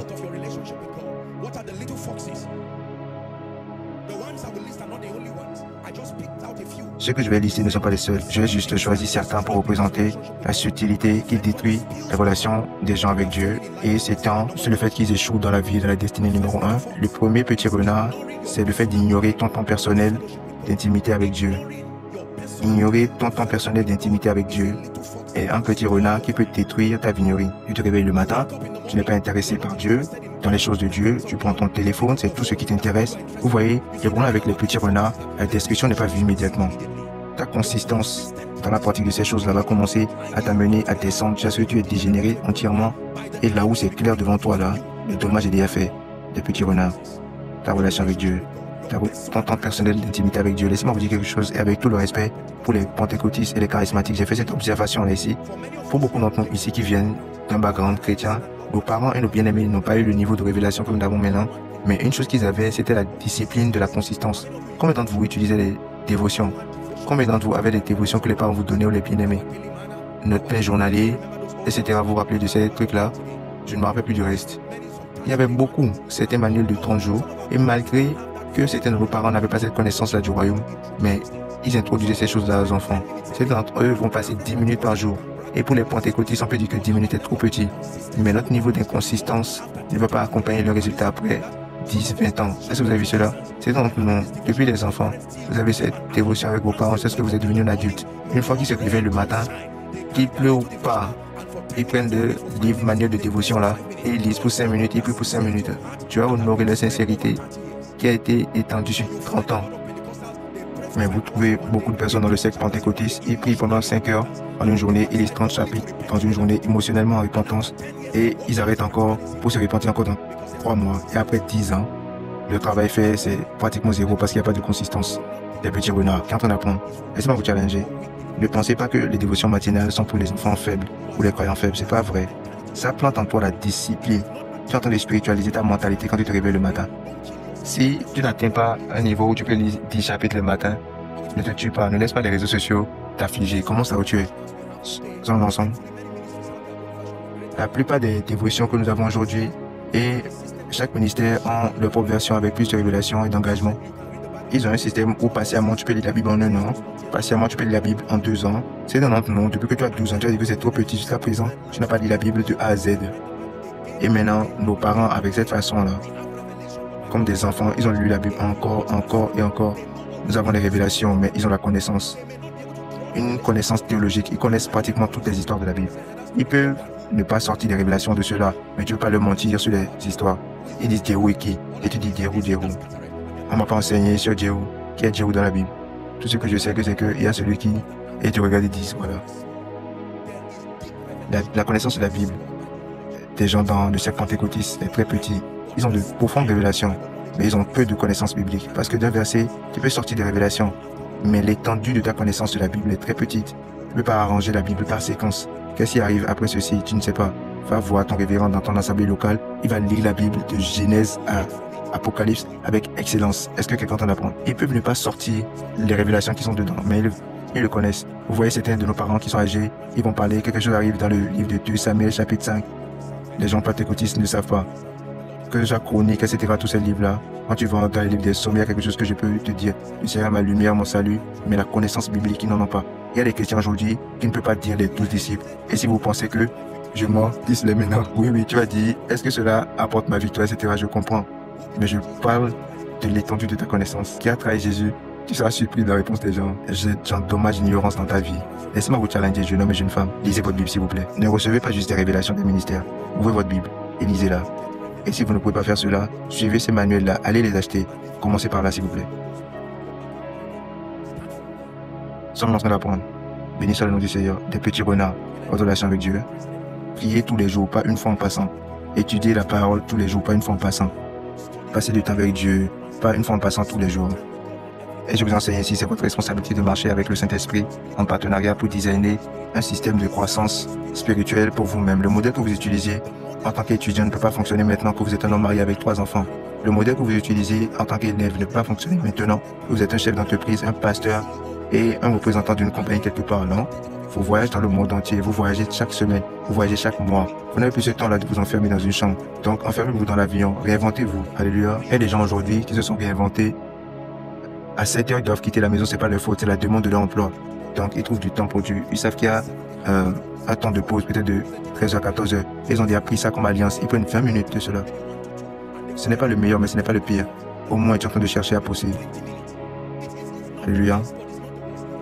Les gens vont en vacances et passent tout le temps à grandir dans leur santé, dans leur mentalité. Et ils sont en train de périr spirituellement. Tu peux combiner tout.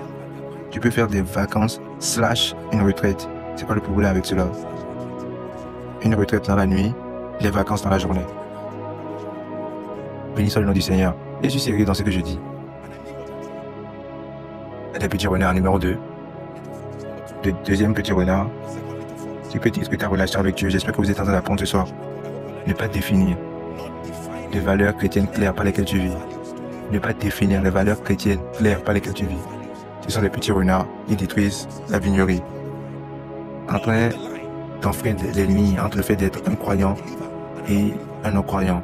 Ne pas définir les valeurs chrétiennes claires par lesquelles vous vivez. 1 Corinthiens chapitre 15 verset 33. Allons vite s'il vous plaît. Je vais vous donner 3 ici et je laisse. Ne soyez pas déçus, la Bible dit. Les mauvaises communications corrompent les bonnes manières. Vous êtes au sein des gens. Ce n'est pas un appel pour détester les gens, etc., pour les minimiser à cause de leur foi, parce qu'ils ne sont pas en Christ, non. C'est pas ce que je dis. Dieu nous enseigne d'aimer, mais il ne nous enseigne pas de nous conformer avec les gens mauvais. Ce que la société demande, c'est la conformité au monde. Non, sois comme eux, un peu que tu sois en paix. Non, tu peux être dans le monde et ne pas être du monde. Qui est en train d'apprendre, je vous dis, ce sont des petits renards. C'est important que les gens sachent d'où vous vous tenez en tant que croyant. Pas d'un point de vue fanatique, non. Combien d'entre vous ici, les gens peuvent dire, ne perds pas ton temps, il ne va pas prendre ce pot de vin. Vous savez qu'il y a beaucoup de chrétiens pour lesquels vous ne pouvez pas faire cela. Il va dire, remets-lui cela, nous sommes tous pareils. Comme ceci c'est systémique, ce n'est pas personnellement. Définissez les valeurs chrétiennes claires. 2 Corinthiens 6, 14. Ne soyez pas en alliance avec les incroyants, parce que quelle communion a la justice avec l'injustice et quelle communion la lumière avec les ténèbres. Regardez-moi, croyant, je sais que c'est un truc très difficile de se tenir pour Christ dans notre monde aujourd'hui, je n'ignore pas cela, c'est des conséquences dans beaucoup de domaines, mais laissez-moi vous dire la vérité, la Bible nous encourage à obtenir la grâce et à se tenir comme des lumières. Tout le monde crie, je suis un enfant de Dieu. Remarquez, je n'ai pas dit que vous devez dire que vous êtes chrétien. Dites, je suis un enfant de Dieu. Savez-vous ce que cela veut dire? Votre vie ne peut pas être en désordre. Vos valeurs doivent être définies dans le nom de Jésus-Christ. Maintenant, avec tout respect, nous devons gérer cette mise en avant de l'humanisme séculaire là. C'est en train de détruire la génération qui vient. De la génération Z à en bas, en train de manger les gens. C'est ma vie. Est-ce que vous avez entendu les gens dire cela? Laisse-moi tranquille, c'est ma vie. C'est vrai que c'est ta vie. Mais quoi que ce soit arrive dans ta vie, il y a des gens que ça va affecter. Par exemple, quand tu vas en prison, ça va affecter d'autres personnes. Ce n'est pas juste, voilà, c'est ta vie qui a des effets sur d'autres personnes.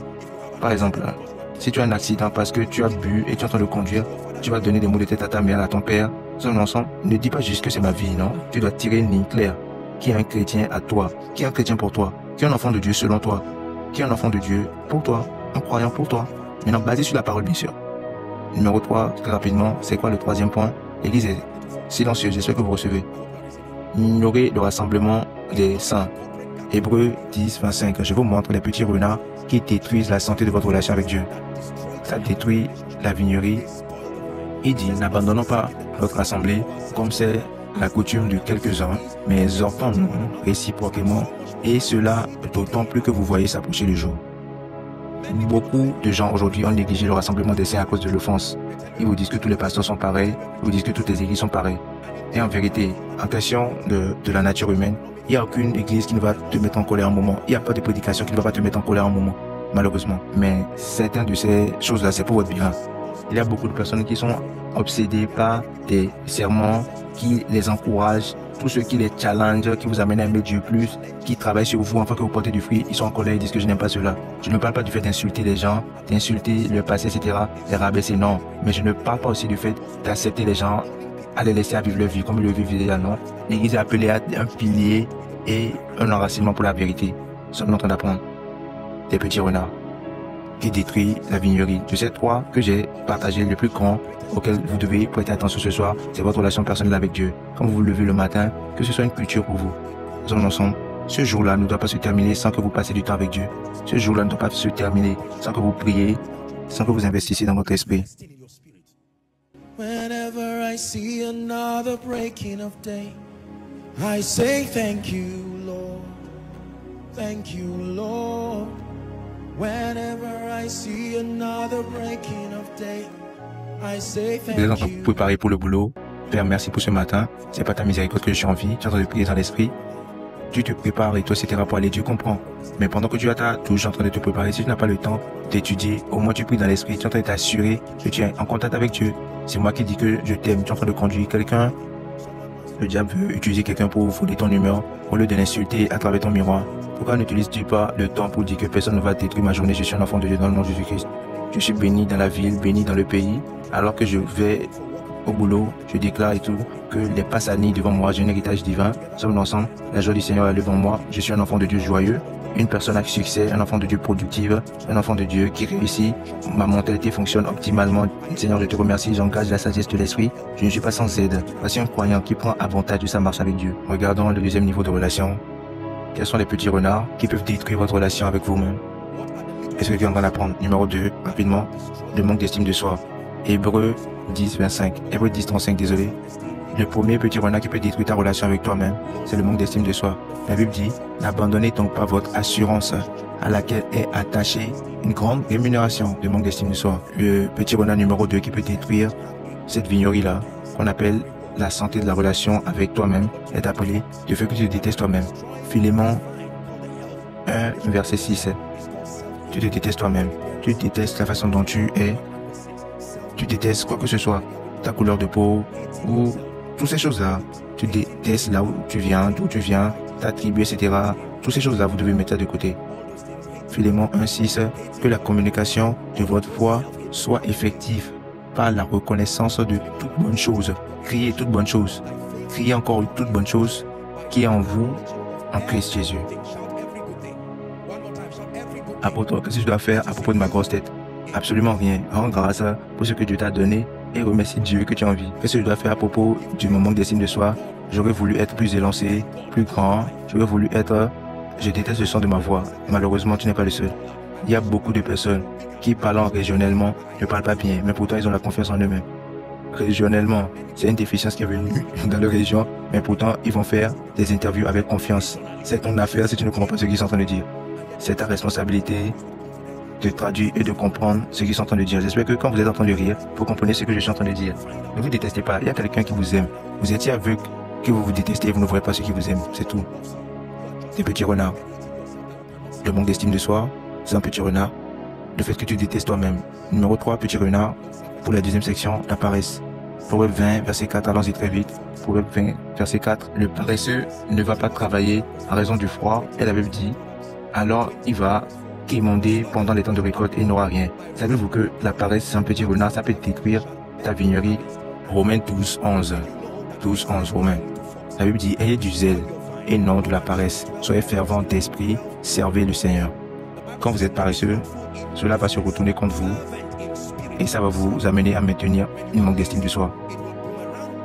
Donc, en ce qui concerne votre niveau de relation avec vous-même, les renards sur lesquels vous devez travailler, je répète, numéro 1, le manque d'estime de soi, numéro 2, le fait que vous détestez vous-même, numéro 3, la paresse, laissez-moi vous donner le dernier, la négligence, Hébreux 2, verset 3, la nonchalance avec votre santé, la nonchalance avec votre cœur, dans toutes choses autour de vous. Comment pouvons-nous échapper si nous négligeons, parlant du salut ici, mais ceci s'applique à tout domaine de votre vie.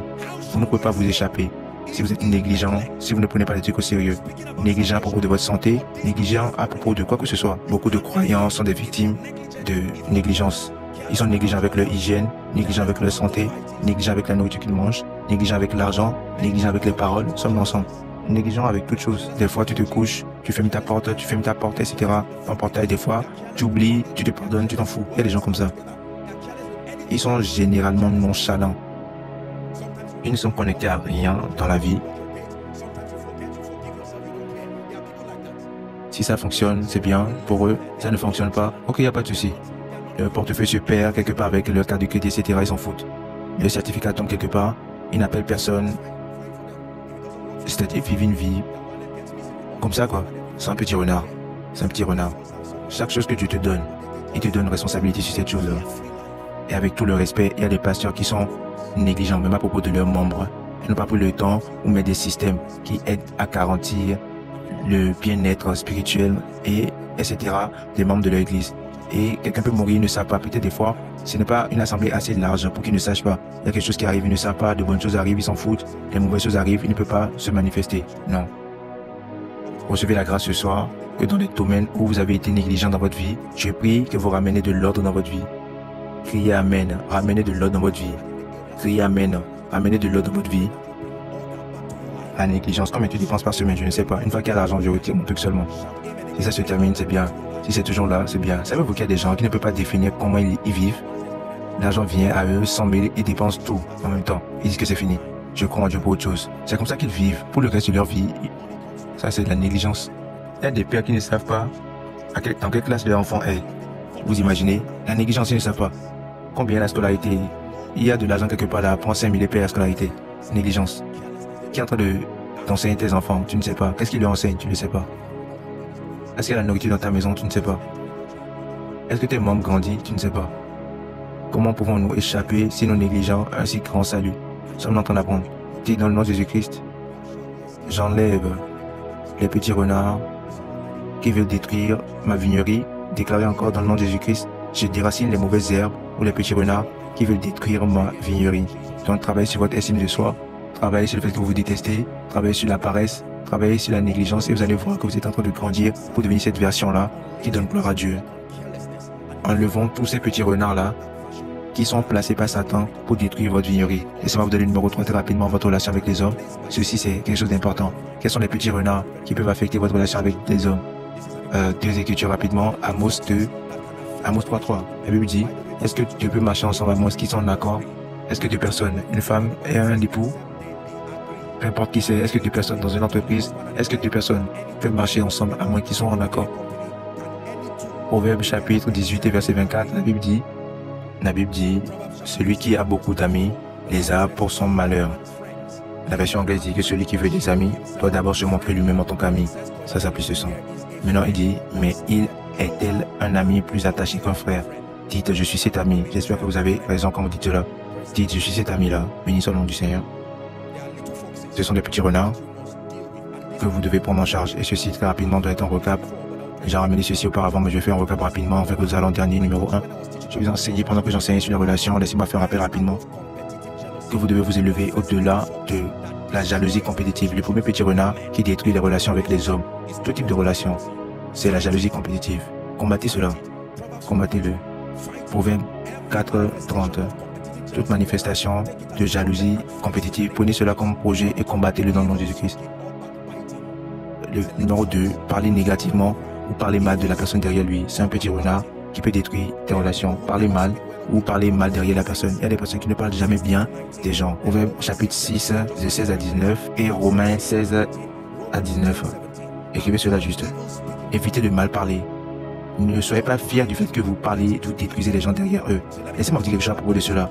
Vous allez dire à quelqu'un, ne pas dire à d'autres personnes. Ne dire à personne, ne dire à personne. Malheureusement, je peux te garantir que des 4 personnes à qui tu as dit, une personne est toujours en train de travailler sur sa mentalité et s'en fout de sa réputation. Il va dire à quelqu'un. Pas tout le monde protège ce que tu essaies de protéger. Il y a d'autres qui s'en foutent de leur nom, ils s'en foutent de leur vie, ils s'en foutent de leur réputation. Donc la personne va dire à quelqu'un d'autre et dit ne dis à personne. Hein. Et cette personne prend et dit à quelqu'un d'autre ne dis à personne. Hein. Et avant que tu ne saches, un jour, dans tout ce groupe-là, quelqu'un va se repentir. C'est là que ton problème vient. La personne qui s'est repentie va tout créditer à toi, que voici la source de cette information. Et là, maintenant, tu vois que la plupart du temps, les gens ne reviendront plus te dire qu'ils ont entendu ce que tu as dit sur eux. Mais leur langage corporel va changer. De ce jour-là, on t'a marqué. Et tu te demandes pourquoi les bonnes personnes te fuient. Elles n'ont pas besoin de te dire ce que tu as dit, mais tu sauras, tu peux percevoir que tu as fermé une porte sur toi-même. Toute porte que tu as peut-être fermée en tant que résultat de mauvais usage de paroles. Je prie pour toi maintenant dans le nom de Jésus-Christ que mon Dieu ouvre ses portes encore pour toi par la miséricorde. Que mon Dieu ouvre encore ses portes pour toi. Laissez-moi vous donner des conseils en avance. Ceci, c'est un monde très petit. Ce qui va, revient, je peux vous le dire. Parce que vous savez, il y a peu d'hommes que tu peux trouver à qui tu peux faire confiance. Très peu. La plupart des gens sont poussés par des intérêts. Et en présence du profit, ils vont vous tromper rapidement. Apprenez ceci, trahir rapidement. Apprenez ceci rapidement. On avance. Sommes ensemble. Parlez mal très rapidement. Les petits renards. Numéro 3, les offenses. La facilité auquel tu te mets en colère ou tu es irrité. C'est un renard qui peut détruire ta vignerie. La facilité auquel tu te mets en colère, par lequel tu as des ressentiments. Parce que vous ne pouvez pas avoir des relations, même des relations amoureuses. Parce que tu n'as pas la patience de permettre aux gens de grandir. Tu vis dans un monde idéal. Tout doit être de ta façon et pas tes termes. Quelqu'un vient en retard, cette personne va payer pendant un mois. Tu ne peux pas vivre dans ce genre de monde-là. Il y a des gens comme ça. Tu es trop idéaliste. Donne la place aux gens de grandir, s'il te plaît. Il y a des jeunes femmes comme ça, il y a des jeunes hommes comme ça. Tu donnes un rendez-vous, tu dînes à quelqu'un, il vient 5 minutes en retard, tu te lèves et tu dis que tu pars. Est-ce que tu sais ce qui est arrivé? Si sa mère était malade et devait aller à l'hôpital, nous perdons beaucoup de choses à cause de faux principes que nous mettons en place. Laissez-moi vous dire la vérité. Vivre dans le monde des hommes demande des compromis positifs des fois. Plusieurs fois même, tu peux mettre des standards, mais aie le cœur d'être flexible. Cette fluidité de mentalité-là, c'est le secret de fonctionner avec les hommes. Nous sommes ensemble, alléluia. La plupart des personnes meilleures dans ta vie ne viendront pas comme les meilleurs. Ils vont grandir. Ils seront transformés. Tu dois babysitter leurs émotions jusqu'à ce qu'ils arrivent à la maturité. Sommes ensemble. Tu dois babysitter leur compréhension. Ils peuvent être victimes de leur passé. Si tu n'es pas patient pour grandir, tu ne vas jamais gagner avec les hommes. Les offenses. Puis-je vous donner en plus? Les pratiques parasites dans les relations. Ce sont des petits renards. Peut-être je vais terminer sur cela. Des pratiques parasites. Cela veut dire que chaque fois que tu viens aux gens, tu ne fais que chercher que ce qui est ton avantage. Donc, si je vais retirer de ceci, tu n'essaies jamais de faire des choses aux gens. Tout ce que tu recherches, c'est ce que toi tu vas en tirer. Qu'est-ce qu'il y a dedans pour toi? Et les gens t'ont marqué pour être une personne qui est centrée sur toi-même. Pas une personne qui t'aime toi-même, mais une personne qui est centrée sur toi-même. Il y a des gens comme ça. Si tu vois leur appel, c'est parce qu'ils sont en besoin. Tu perds en proche, ils s'en foutent. Les choses vont mal, ils s'en foutent. Ce n'est pas leur affaire. Mais au moment où ils sont en besoin, voilà, ils sont là encore. Et ils viennent avec une mentalité un peu comme si tu leur devais quelque chose. Et il y a des époux qui n'apprécient jamais leur femme. Tu sais que ce mariage-là, c'est une personne qui tient cela. La femme fera tout, travailler, amener la nourriture, fait tout ce que l'homme est censé faire. Et il n'y a pas de sens de gratitude, il n'y a rien. Pareil, les choses arrivent avec la femme aussi et l'homme. Les relations doivent être mutuellement bénéficiaires. Même si ce n'est pas également bénéficiaire, ça doit être mutuellement bénéficiaire. Laissez-moi vous enseigner quelque chose. Aucun homme ne va demeurer dans une relation indéfiniment là où une personne devient le bénéficiaire et l'autre personne devient l'esclave. Les êtres humains n'ont pas ce genre de patience. Éventuellement, ils vont abandonner. Assurez-vous de devenir un contributeur actif de la croissance de toute relation. Sommes-nous ensemble? Même votre relation avec Jésus-Christ, ce n'est pas d'un seul côté. Aussi bien qu'il est mort pour vous, il a un désir. Il a un désir. La Bible l'appelle l'espoir de notre appel. L'espoir de notre appel. Que nous atteignions à la maturité et devenons des fils et que par cela, nous puissions manifester sa gloire sur la terre. Il a un intérêt pour notre salut. Je vous enseigne ici. Laissez-moi essayer encore une fois. Si vous ne pouvez pas contribuer une valeur, que si vous contribuez l'honneur et la gratitude. Répétez, honneur et gratitude. Chaque fois où vous ne pouvez pas contribuer de valeur dans une relation, Parce qu'il y a des gens, honnêtement, il n'y a rien de physique que tu peux leur apporter. Dieu, déjà, les a aidé de gauche à droite. Dans ce cas-là, tu contribues l'honneur et tu contribues la gratitude. La gratitude, c'est un outil d'équité. Tu amènes 1 million, je n'ai pas d'emploi, je ne vais pas contribuer de mien, mais je vais toujours dire merci. Et je vais toujours dire que tu es un homme bien. Merci de ne pas me laisser, moi, les enfants, de telle façon. Vous voyez cela? Ça devient une consolation digne de l'effort que la personne fait. Ne sois pas parasite dans une relation. Ne sois pas un parasite dans une relation. La personne te donne toujours l'argent un jour. Prends un panier de fruits, peu importe si c'est petit, même si tu sais que la personne ne va pas le recevoir. Tu l'amènes et tu dis que ceci c'est juste pour t'apprécier sincèrement. Va pratiquer ceci, vous allez voir ce qui vous arrive. Je vous ai donné ceci comme devoir et beaucoup de personnes sont revenues avec des témoignages. Essayez de faire cela pour votre employeur. Enlevez les sentiments de côté. Vous n'êtes pas juste en train de faire cela comme piège. Les gens savent quand vous êtes en train de fausser, mais ils savent quand ça vient sincèrement de ton cœur. Si tu ne peux pas le faire avec les tons, fais-le avec un test. Compose un bon test ou appelle quelqu'un pour t'aider à le faire. Ce sera une réflexion de la profondeur de ta reconnaissance. Apprécie les personnes stratégiques dans ta vie. Néglige pas la contribution des gens dans ta vie. Je le fais pour les leaders, je le fais pour les travailleurs. Plusieurs fois, je te le dis aussi même à vous, Koinonia. Et je n'ai pas honte de le dire. La raison pour laquelle Koinonia est en train d'exceller, ce n'est pas juste parce que je suis loin, c'est parce que vous êtes ici aussi. Si vous n'êtes pas ici, l'onction sera toujours là, mais il n'y aura pas de fonction pour elle. Vous voyez, je prends le temps pour apprécier les invités internationaux, je prends le temps pour apprécier notre famille en ligne. C'est ce que je fais pour les travailleurs. Je n'ai pas honte. C'est parce qu'ils croient en vous assez pour venir t'écouter. Ne néglige pas cela. Tu négliges cela, ils vont te laisser seul et aller chercher quelqu'un d'autre. Et c'est là que tu vas voir qu'aussi puissant que tu es, tu es aussi effectif que les oreilles qui t'écoutent, les yeux qui te voient et les cœurs qui reçoivent ta grâce. Regarde ton voisin et dis merci. Merci pour toi. Je peux ne pas connaître beaucoup sur toi, mais merci. C'est à cause de toi que l'église a lieu. Merci d'être venu. C'est à cause de toi que les sièges ne sont pas vides. Merci d'être venu. Il faut dire de la part de Jésus et d'apôtres, merci. Qui est en train d'apprendre? Les petits renards. Les petits renards. Les petits renards. Il y a beaucoup de croyants qui ont de grandes prophéties sur leur tête. Mais je vous montre, voici ce qui détruit leur destinée. Ils vont à gauche, il y a des batailles là. Ils vont à droite, il y a des batailles là. Nous sommes ensemble, votre relation avec Dieu, ce n'est pas en bonne santé. Celle avec vous-même n'est pas en bonne santé. Celle avec les hommes n'est pas en bonne santé. Et vous voyez que votre vie est attachée. Pour beaucoup de personnes, ils pensent que c'est un problème d'emploi. Donc ils disent que je dois changer d'emploi et ma vie va changer magiquement. Je vous montre que le point focal du fait que vous faites du progrès dans la vie, c'est de comprendre et de gérer ces problèmes de petits renards. Allons-y au dernier. Votre relation avec les choses. 1 Timothée chapitre 6, 16 et 17. Quels sont les petits renards qui peuvent affliger vos relations avec les choses? Donnez-le le verset 17 s'il vous plaît. Il dit, recommande aux riches du présent siècle de ne pas être orgueilleux. C'est le premier renard ça. La fierté de la vie, l'orgueil de la vie. Et maintenant, de ne pas mettre leur espérance dans les richesses incertaines. Aussi bien que les richesses là sont, les richesses ça ne veut pas juste dire l'argent. Toute chose qui peut se transformer en valeur dans ta vie, ton certificat, tes accomplissements. Il recommande aux riches du présent siècle de ne pas être orgueilleux. Le premier renard de celui qui accomplit des choses, le premier cancer qui détruit les grands hommes, je vous le dis, c'est l'orgueil, la fierté. La première fois où tu commences à penser que le monde ne peut rien faire sans toi ou que Dieu ne peut pas faire sans toi, le moment où tu es conscient du niveau de ton importance et tu permets à cela de t'amener à un niveau où tu deviens rempli de toi-même, la Bible appelle être orgueilleux. Tu permets au petit renard de détruire ta vignerie parce que Dieu donne la grâce aux humbles mais il s'oppose aux fiers et aux orgueilleux. Donc le premier renard numéro 1, c'est la fierté, l'orgueil, être rempli de toi-même, ta gloire vaine. Tu dois croire en Dieu pour la grâce de retenir ton cœur d'être orgueilleux. Il y a des gens qui sont arrogants autour de rien et d'autres qui sont arrogants autour de quelque chose. Les deux sont dans le négatif. Que tu sois arrogant autour de quelque chose ou arrogant autour de rien, la Bible te met en garde pour les deux. Numéro 2, mets ta foi dans les choses. Cela veut dire qu'il devient la base de ta confiance. Je vous dis, c'est un retard qui détruit la vignerie. Et je vous soumets, quand Dieu commence à vous élargir, et vous voyez ce que la croissance peut faire, spécifiquement l'influence et les finances. C'est avec subtilité. Vous ne saurez pas comment vous avez mis votre confiance sur ces choses-là. Vous vous vantez de la maison que vous avez, des voitures que vous avez. Vous vous vantez de l'argent qui est dans votre compte, de tout l'investissement qui est partout. Une fois que vous voyez que vous faites cela, vous êtes une victime de ces petits renards. Vous avez permis à ces renards-là de rentrer dans votre vignerie. Ce soit la grâce pour enlever l'orgueil de votre vie. Je relâche cette grâce sur vous. Et la grâce pour enlever la confiance dans les choses vaines, richesses incertaines. Il y a des personnes qui ne sont pas confiantes en Dieu à moins qu'ils ont un mari ou une femme, quelque chose de matériel ou un emploi. C'est la raison pour laquelle la plupart du temps, on aime montrer ce que nous avons. Voir ma maison, voir ma voiture, voir mon compte en banque, voir mon salaire, voir mes investissements, parce que nous espérons que nous allons tirer du respect de ces choses-là. Et malheureusement, ça va arriver parce que nous vivons dans le monde des hommes. Votre perception sera élevée maintenant, mais ce sera au détriment de votre vie.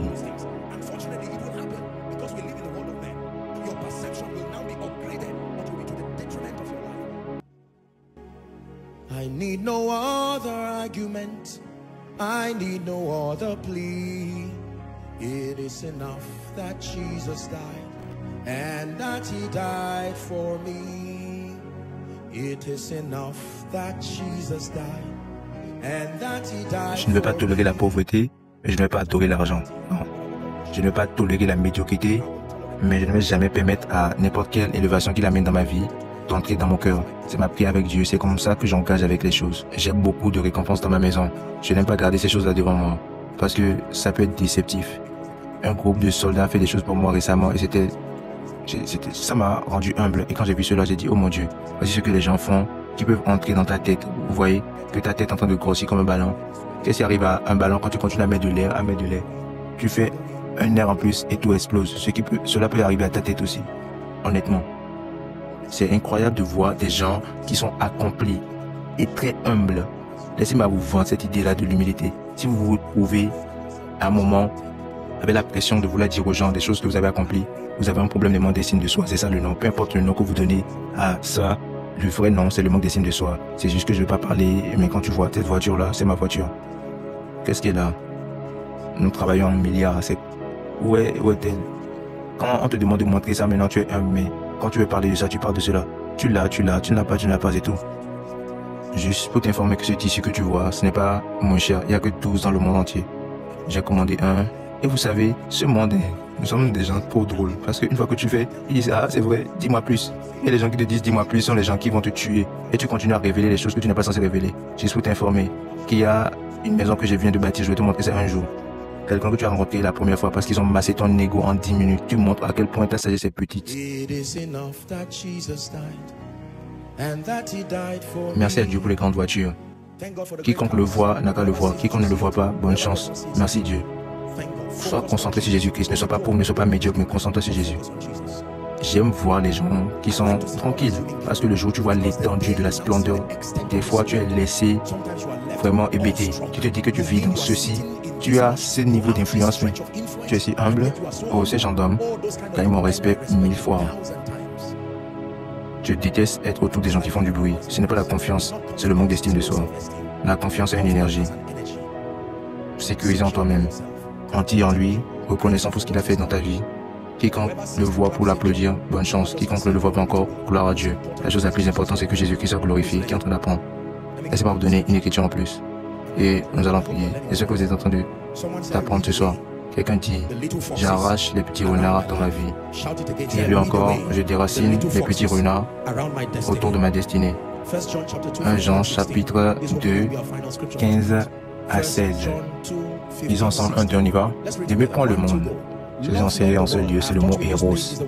C'est là où vous avez le mot désir malsain, une affinité qui est dangereuse, un attachement qui n'est pas divin. N'aimez point le monde, ni les choses qui sont dans le monde. Qu'est-ce qui arrive à votre voiture aujourd'hui? Dieu ne le permet pas si on le vole ou si ça disparaît. C'est bien d'appeler la police, etc. Mais est-ce que cela va t'affecter?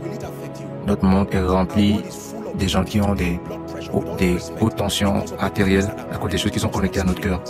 Vous pouvez avoir des choses sans que ces choses-là ne vous aient à votre retour. La Bible dit que si quelqu'un aime le monde, c'est parce que l'amour du Père dépend de lui. Verset 16, il dit, car tout ce qui est dans le monde, la convoitise de la chair, la convoitise des yeux et l'orgueil de la vie, ne vient point du Père, mais vient du monde. Alléluia. Habille-toi bien, sois présentable, bâtis tes grandes maisons, grandis, étends-toi, deviens grand, embrasse cela, c'est ta destinée en Christ. Mais ne permets pas à ton cœur d'être connecté à ces choses-là. C'est une des choses que je redoute le plus dans ma vie, que je devienne connecté aux choses, que je devienne obsédé par ces choses-là. Une fois en passant, Dieu va me demander de fermer certains chapitres de ma vie, qui sont ouverts intentionnellement, afin que ça m'aide à être équilibré. Cette tendance-là, cette affinité à vouloir prouver tout le temps. Alléluia. Vous pouvez devenir un grand homme en griffe et vous perdez relation à des choses qui rendent des hommes sages. Vous vivez dans un monde faux, un monde qui ne répond que oui monsieur, un monde où personne ne peut vous corriger, un monde où vous ne pouvez pas grandir, un monde où même si on vous enterre, on vous dit oui monsieur. Des fois vous devez vous détacher. Il dit allez chez les fourmis et apprenez la sagesse. Est-ce que vous êtes en train d'apprendre? Ceci est très important. Je sais que vous avez grandi à un niveau où vous ne pouvez plus manger certaines nourritures. Je sais que tu ne peux plus te mettre en relation avec certaines personnes parce que c'est une classe très basse pour toi. Mais écoutez-moi, il y a un danger dans le fait de laisser les trucs vous s'accaparer de votre cœur. Et laissez-moi vous dire, dans mon petit séjour sur la terre, j'ai rencontré des gens qui ont réussi, des gens qui ont vraiment réussi. Et j'ai rencontré d'autres qui sont des victimes de ce cancer, d'être tenus par les choses qu'ils possèdent. C'est très moche à voir. Ils perdent le sens normal, ils perdent tout. La richesse, si ce n'est pas contrôlé, peut rendre les personnes grandes, malades. La richesse peut enlever la peur et introduire un genre de, je ne sais pas comment nommer ça dans la vie d'un homme, de chute, mais de bêtises. Lord, you are more precious than silver. Lord, you are more costly than gold. Lord, you are more beautiful than diamond. There is nothing I desire compared to you. We'll sing it one more time while you're seated, everybody. Oh Lord, you are more precious than silver. Lord, you are more costly than gold.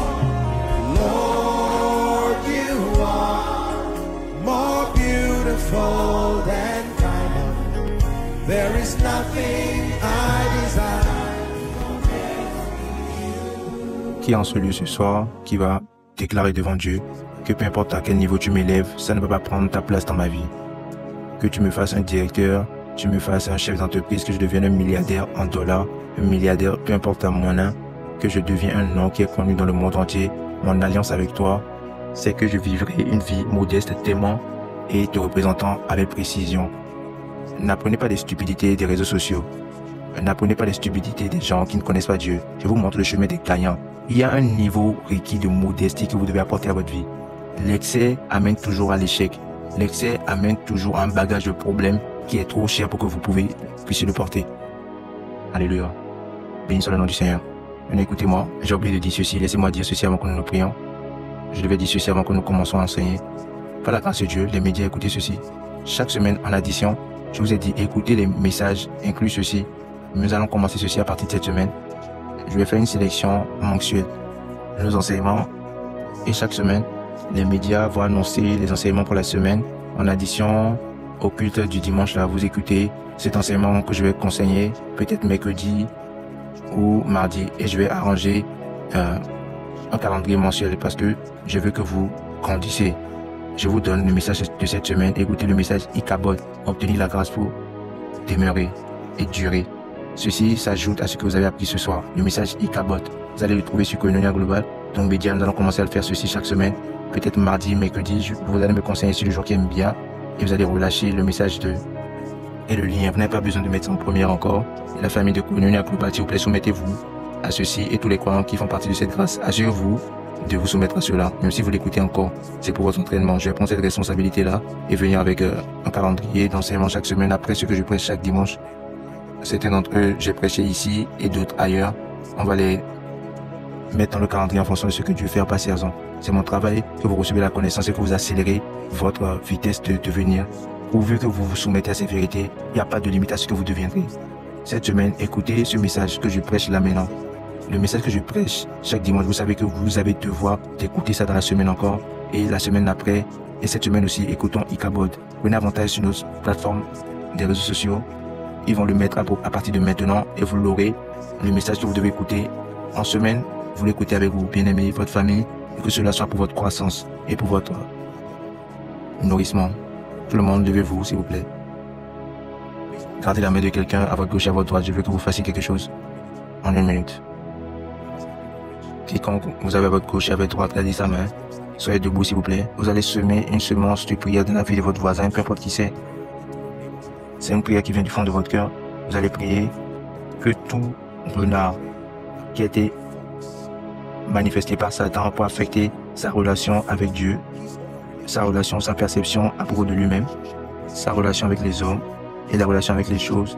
Vous allez les accompagner dans la prière et dans l'intercession pendant les prochaines 2 minutes. Seigneur, dans le nom de Jésus-Christ, je me tiens en partenariat avec mon frère et ma soeur. Et ensemble, nous allons déraciner ces petits renards. Allez prier. Je vous ai dit que ce soir, Dieu est en train de déraciner les mauvaises herbes. Ce sont des tueurs de destinée. Les choses que si vous laissez, aussi subtiles qu'ils sont, peuvent grandir pour devenir des cancers pour votre destinée. Des cancers pour votre marche avec Dieu.